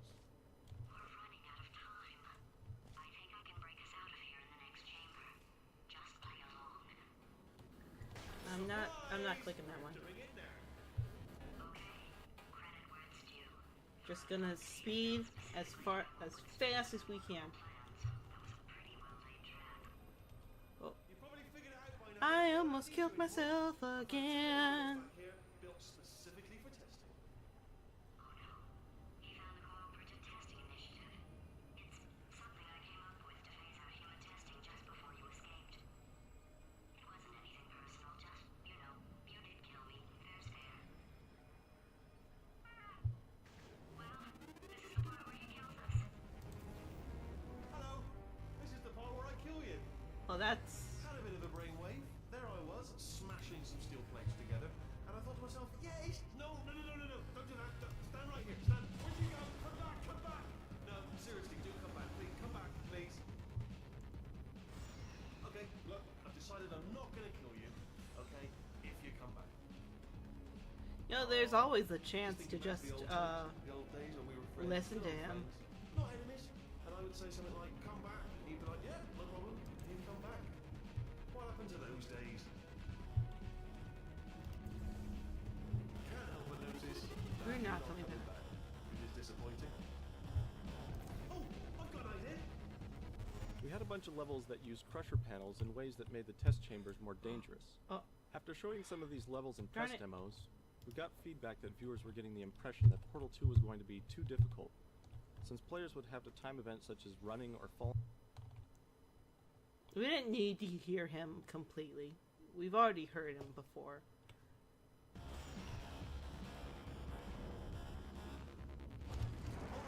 Hold on. I'm almost there. Don't mind me. Continue escaping. It's like right over here.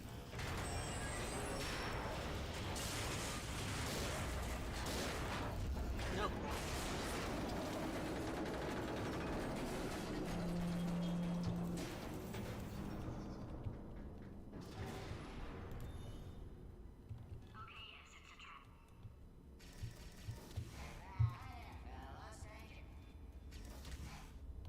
Are they killing you? They are killing you.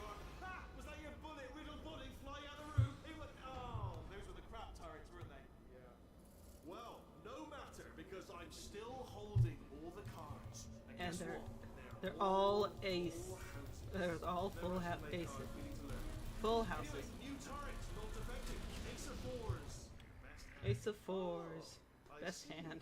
Clever. Very clever. And foolish. Spinny blade wall. Machiavellian. Oh. Wow. Yeah, look at that. Good. Finally. A Oh. nemesis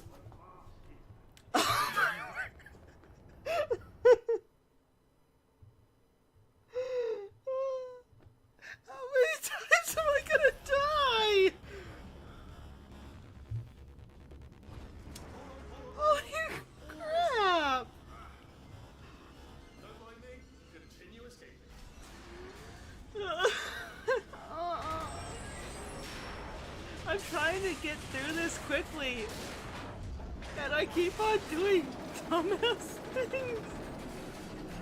Oh my word. Ah. Okay, yes, it's a trap, but it's our only way through. Come on. Are they killing you? They are killing you, aren't they? Silently killing you. Come on. Probably. If I had to guess. Come on. Perhaps the turrets have found a way to use garrots. That would explain the extremely quiet killing that I'm hearing. Come on. Hello. If you're dying but not dead, stomp once. If you're dead, just obviously no stomps. And 2 stomps if you're not dead. Alright? Did it glitch? If you're dying but not dead, stomp just once. If you're dead, obviously you won't be stomping. And if you're not dead, give me a couple of stomps. 2 stomps. It's not opening. Alright, that is common courtesy. I would tell you if I was dead. Society. So just let me know. 75. Okay, I'm figuring that's probably long enough. Are you dead yet? How about now? Oh no. I'm stuck.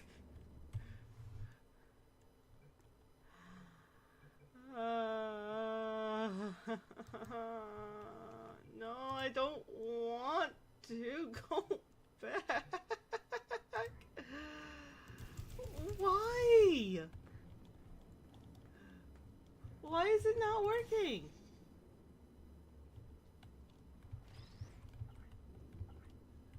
Why is it not opening? Look, I've done this before where I play with it and the thing starts opening and closing and opening and closing. Why is it not opening now?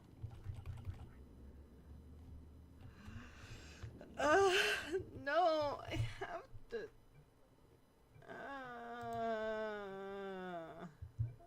Oh. Single player. Developer commentary.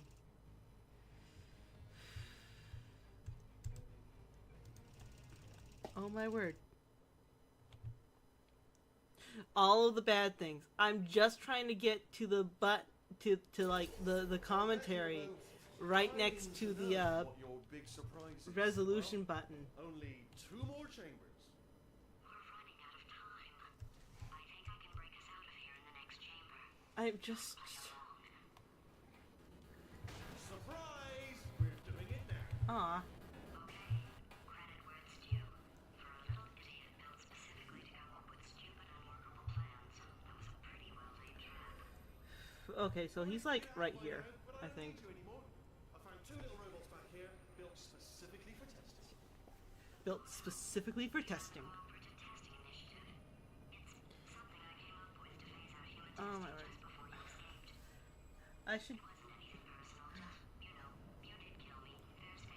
I should pull up like some dad jokes or whatever.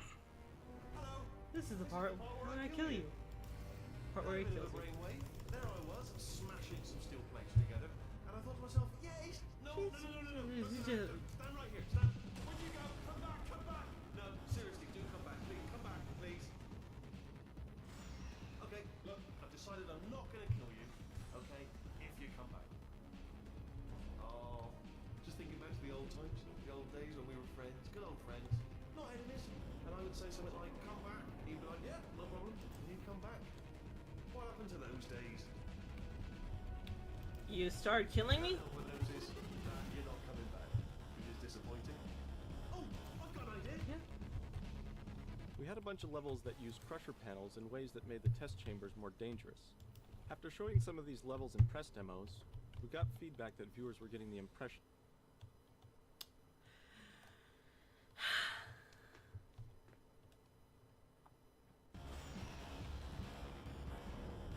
Okay, now let's try to not. Let's try to not mess everything up. Okay.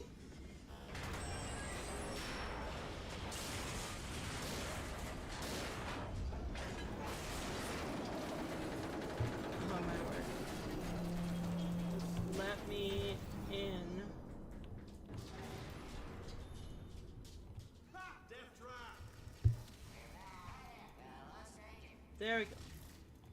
Are they killing you? They are killing you, aren't they? Ha! Was that your bullet riddled body flying out the roof? It was. Oh, those were the crap turrets, weren't they? Yeah. Well, no matter, because I'm still holding all the cards. And guess what? They're all different houses. Never actually played cards, we need to learn. Anyway, new turrets, not defective. Ace of fours. Best hand. Unbeatable.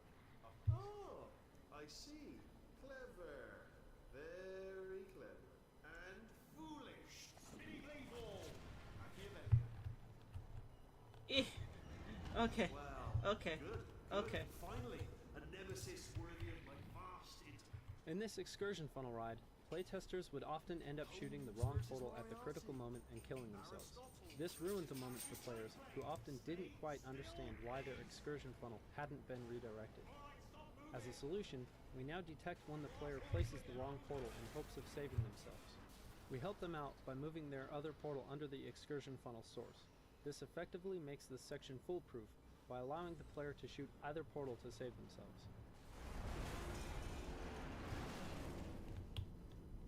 Did something break back there? Oh, did it kill you? Oh, did it kill you? If it killed you. It'd be amazing if it killed you. I am. Just had a brainwave. I'll be back. If you're still alive, I'm gonna be back. Don't die until I get back. I am not happy.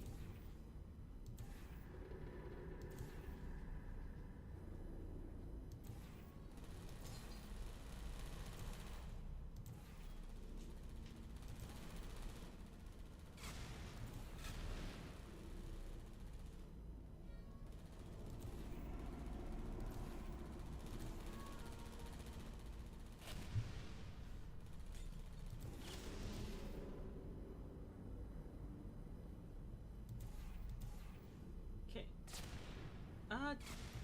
Darn it. There we go.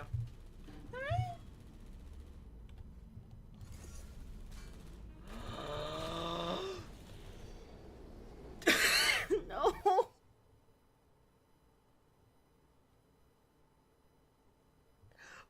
Why am I so stupid? No, not this one again. Holy crap. I'm taking some coffee. I'm taking a sip of coffee.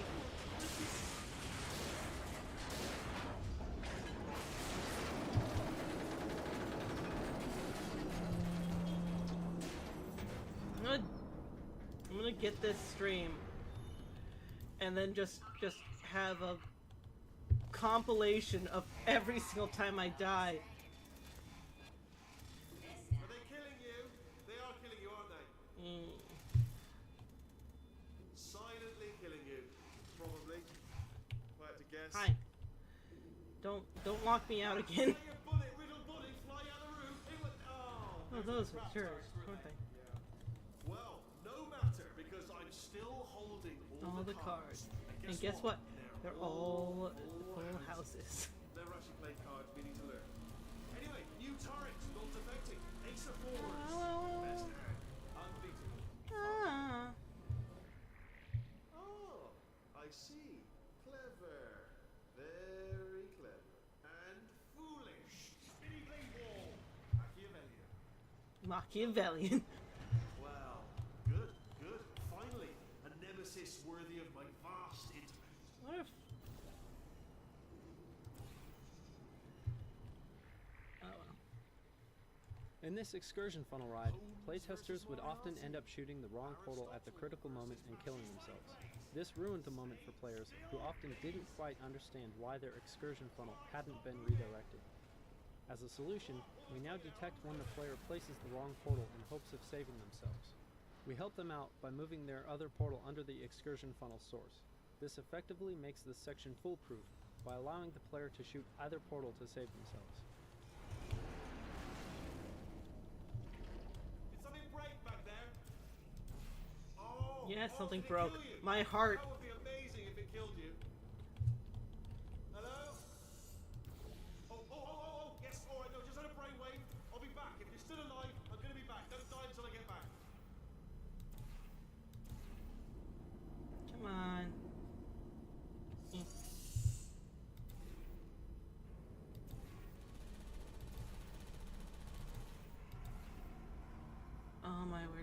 I am just getting tired of this running away from Wheatley.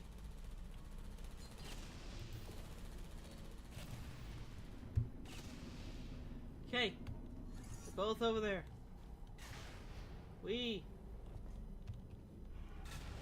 How many times am I gonna have to do this? The worst part about this is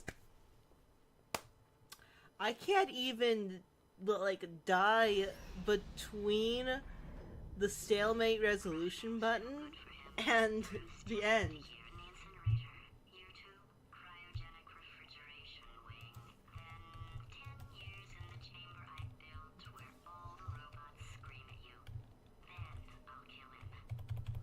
Come on, come on. When playtesting the final boss battle, we found players were confused about what to do when they entered Wheatley's lair. Our solution was to train the player by having them break glass paint pipes in the previous level. This lets them learn the mechanic without any time pressure before they have to fight Wheatley. This also trains the player to redirect the bombs Wheatley throws at them.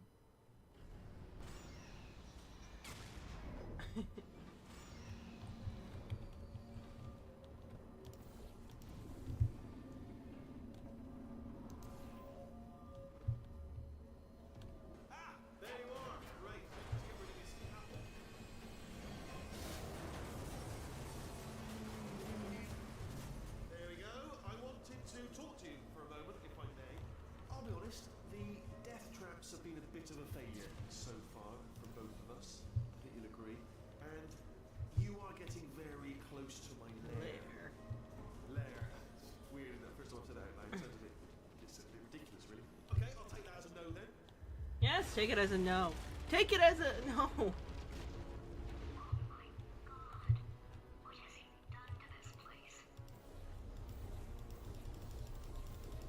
He has done everything horrible to this place.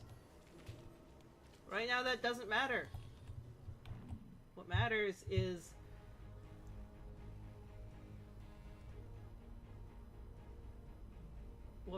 is that a bomb?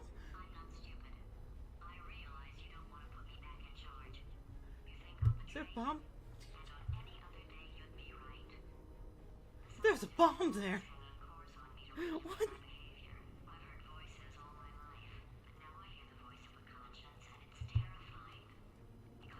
First time, my voice. I think there's something really wrong with me. I have a conscience now, and I hate it. Oh my. Oh. Sugary coffee does not help a phlegmy throat, to be honest. There was a lot of debate over how to properly punish Wheatley at the end of the game. Killing him seemed too severe, given how much we'd grown to love the character. On the other hand, simply letting him out of the GLaDOS body with a slap on the wrist seemed unacceptably anticlimactic. Having him sucked out into space with a space sphere seemed like a happy middle ground that everybody could get behind. Hurry. Come on. Come on. Come on. Come on. Hello. We used to have different kinds of attacks other than lobbing bombs. At one point, we tried attaching several turrets to him that he could point at you. This proved too punishing, however, and they were removed. We also tried crusher panels that Wheatley could try to smash you with. I need this joystick if I'm gonna have. Players were focused on what Wheatley was doing and would often get hit by a crusher they weren't looking at. So anyway, that's the itinerary. Also, I took the liberty of watching the tapes of you killing her, and I'm not going to make the same mistakes. 4-part plan is this. 1. No portal surfaces. 2. Start the neurotoxin immediately. 3. Bomb-proof shields for me. Leading directly on to number 4. Bombs and throwing it. You know what? This plan is so good, I'm going to give you a sporting chance and turn off the neurotoxin. I'm joking, of course. Goodbye. Neurotoxin level at capacity in 5 minutes.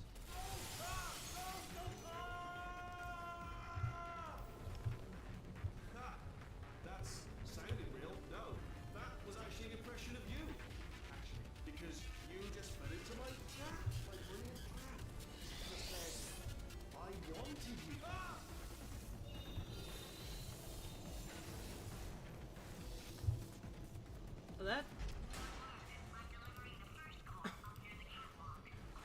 supposed to work.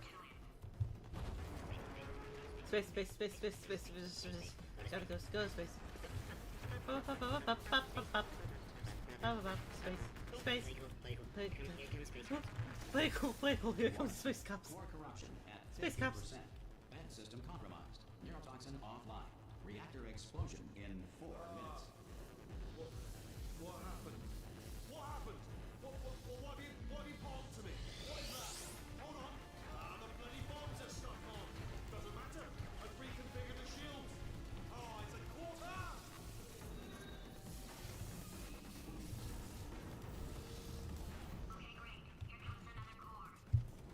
Quick, what's the situation? Oh, hey, hiya, pretty lady. Ain't Hiya. you out having yourself a little adventure? What, are you fighting that guy? You got that under control? You know, because there's a lot of stuff on fire. Hey, the countdown clock. Man, that is trouble. Situation's looking pretty ugly. Such a beautiful woman, if you don't mind me saying.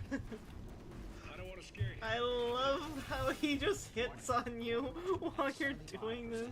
Reactor explosion timer destroyed. I know everyone hates him. Emergency preemption But initiated. This or facility everyone will would hate him. self-destruct in But 2 minutes. Enough! I told you not to put these cores on, but you don't listen, do you? Quiet. All quietly, not listening to a word I say, judgment. Silent. Worse. put it over here. All I had to do was make everything better for you. Put it over here. Was to solve a couple of hundred simple tests for a few years, and you couldn't even let me have that, could you? Gotta go to space. Yeah, gotta go to space. Nobody's going to space, mate. And another thing, Nobody's going to space, mate. I told you I could.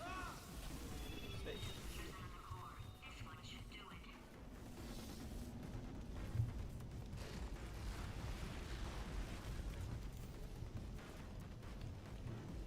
Where's the Reviewed orbiting Earth every 76 years. For the other 75, it retreats to the heart of the sun, where it hibernates undisturbed. In Victorian England, a commoner was not allowed to look directly at the Queen. People believed at the time that the poor had the ability to steal bombs. Science now believes that less than 4% of poor people are able to do this. less than 4%? Warning. It's not wrong. At 100%. Manual core Okay. replacement required. Oh, I see. Okay. Substitute core. Are you ready to start? Corrupted core. Are you ready to start? What are you thinking? Interpreting vague answer as yes. No. Pick up on my sarcasm. Okay. Stalemate detected. Okay, so it's over here. Fire detected in the stalemate resolution annex. Extinguishing. Oh, that just cleans right off, does it? Well, that would have been good to know a little earlier. Stalemate resolution associate. Please press the stalemate resolution button. We wanted to be scientifically accurate in this puzzle, figuring that there'd be a slight delay before you'd see a portal on the moon, since light takes 1.4 seconds to travel the distance.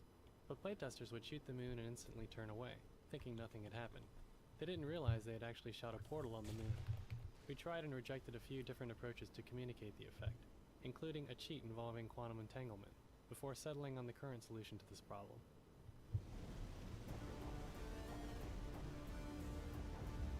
You mean not being able to turn away at all? Yeah, you can't move at all.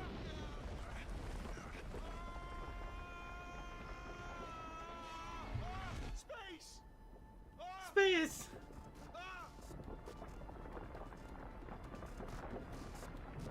Let go! We're in space!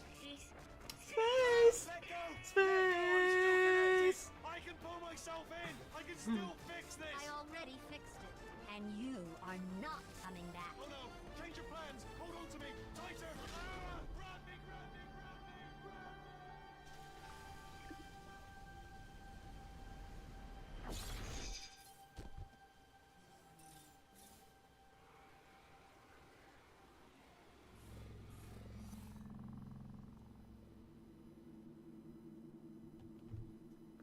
All right, we got that. We finally got that. Okay, it was lackluster. It wasn't worth it, but we got it. And look, there's Atlas and Peabody. You're all right. And we can't do anything else with them because... Being Carolyn taught me a valuable lesson. Yeah. I thought you were my greatest enemy, when all along you were my best friend. The surge of emotion that shot through me when I saved your life taught me an even more valuable lesson, where Carolyn lives in my brain. Carolyn, delete. Goodbye, Carolyn. You know, deleting Carolyn just now taught me a valuable lesson. The best solution to a problem is usually the easiest one. And I'll be honest, killing you is hard. You know what my days used to be like? I just tested. Nobody murdered me, or put me in a potato, or fed me to birds. Sorry. Put me in a potato. And then you showed up. You dangerous, mute lunatic. So you know what? You win. Just go. It's been fun. Don't come back.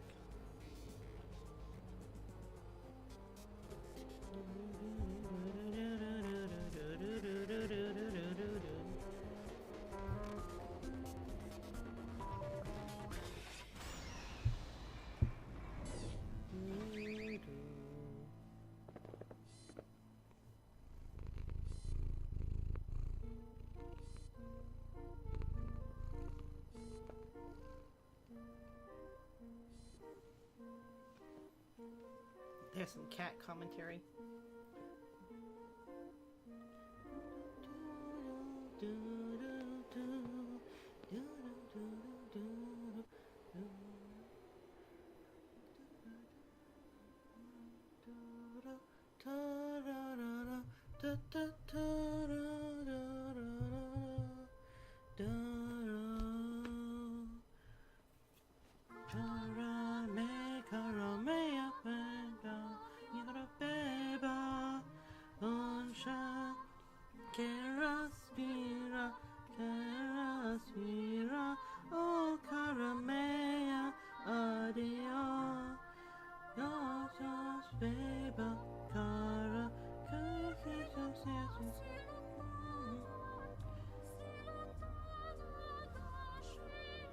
Pretty sure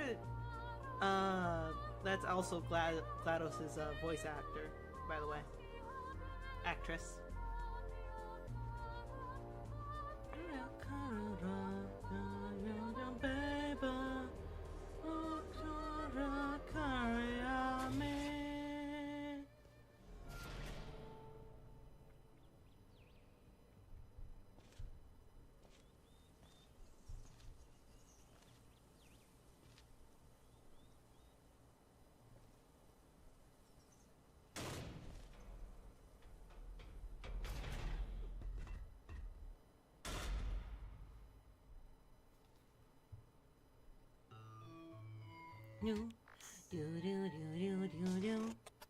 Well, here we are again.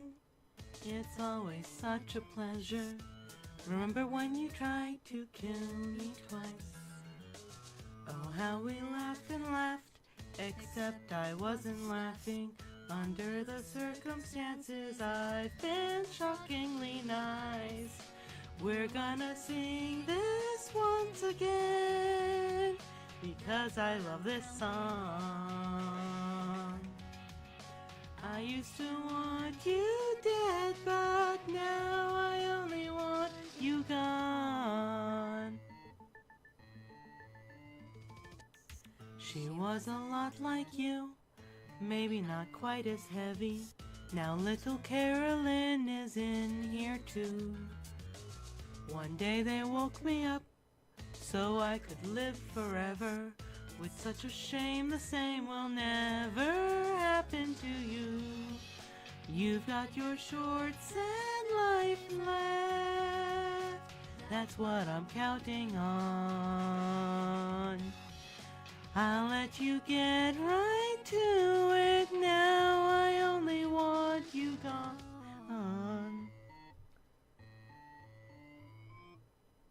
Goodbye, my only friend. Oh, did you think I meant you? That would be funny if it weren't so sad. Well, you have been replaced I don't need anyone now. When I delete you, maybe I'll stop feeling so bad. Go make some new disaster. That's what I'm counting on. You're someone else's problem. Now I only want you gone. Now I only want you gone. Now I only want you gone.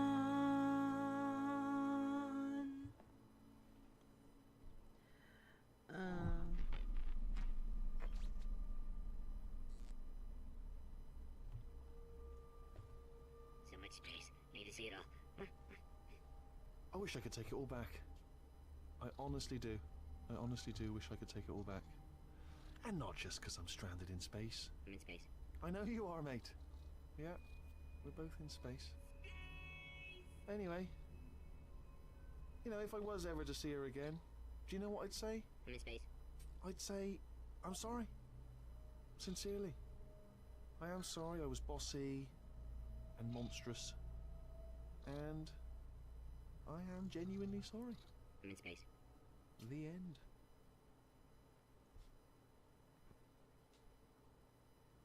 Okay, so the lyrics for the Turret opera are "Beautiful dear, my darling beauty, my little girl, oh heaven, oh how I adore you, how I adore you, oh my dear, farewell. My dear little girl, why not go a long way away? Yes, far from science.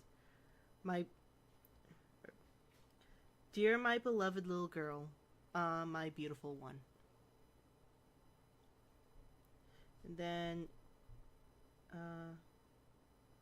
my dear, my dear, my little girl, oh dear, my dear. Just that again. And then if we go to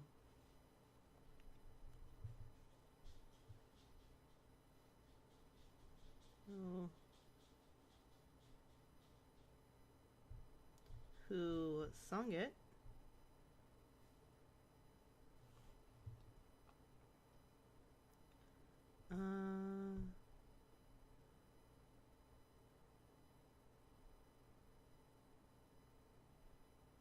Turret opera.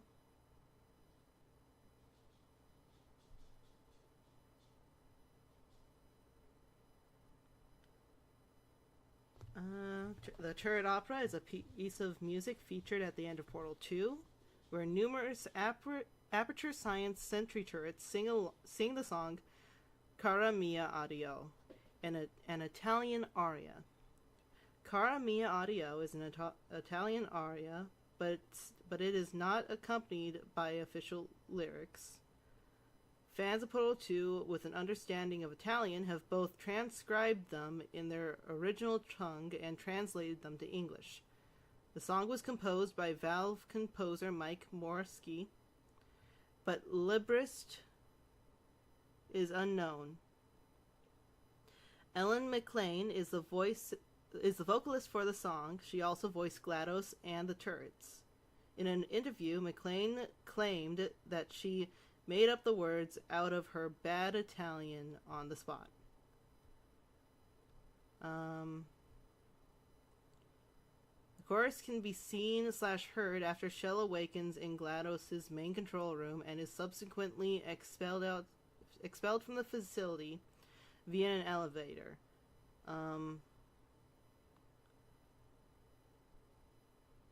If you do note, I don't know if it's gonna comment about it, but you can hear the song all throughout the game, at least like after a playthrough, listening for it. You can hear it all the time while GLaDOS is in control. GLaDOS is like literally just like giving you love and telling you to get away. Very, very tsundere, to be honest. Such a tsundere bitch. I love her. Hey, local split screen. Oh no. I have no one to do this with. I can't do this.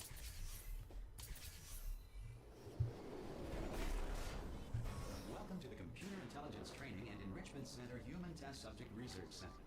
You have unlocked all available courses.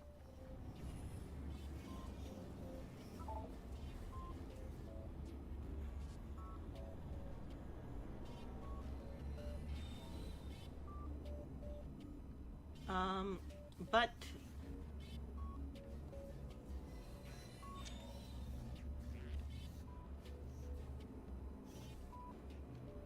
why is that for?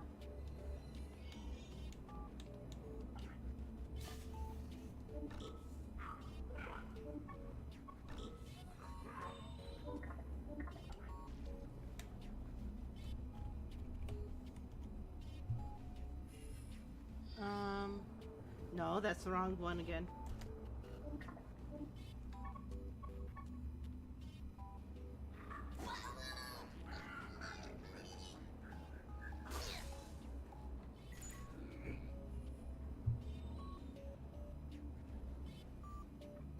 So at the very least, I can initiate all of these.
Is there anything else?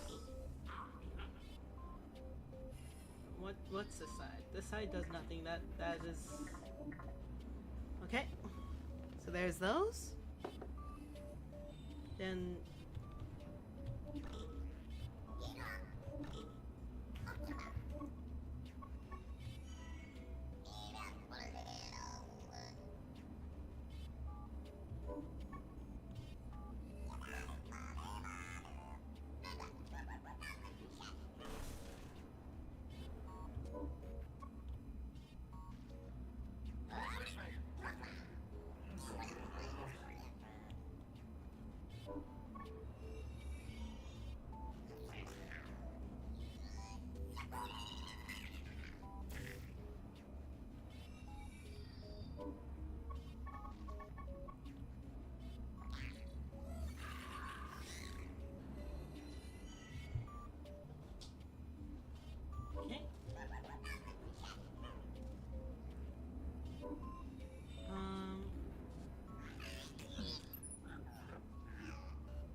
let's see.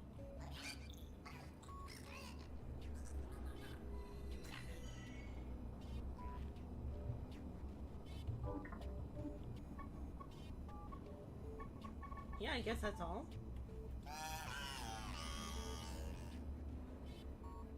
There's not much else I can do because I don't have 4 arms.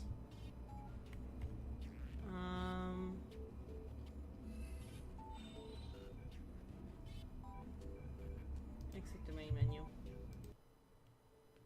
Alright. So I think that's gonna be it for today. Tomorrow will be hopefully a little bit more of a wholesome stream. I'm gonna do some Pokemon, and I'm going to I'm gonna be inviting some normies, or at least as far as I can like tell, they're a bit normie. No hate, but they seem a bit normie.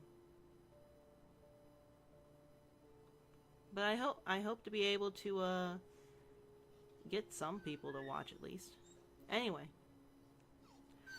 that'll be it. You can hear Doggo is getting upset at lack of attention. It's getting around to the time that I usually let her out. So yeah.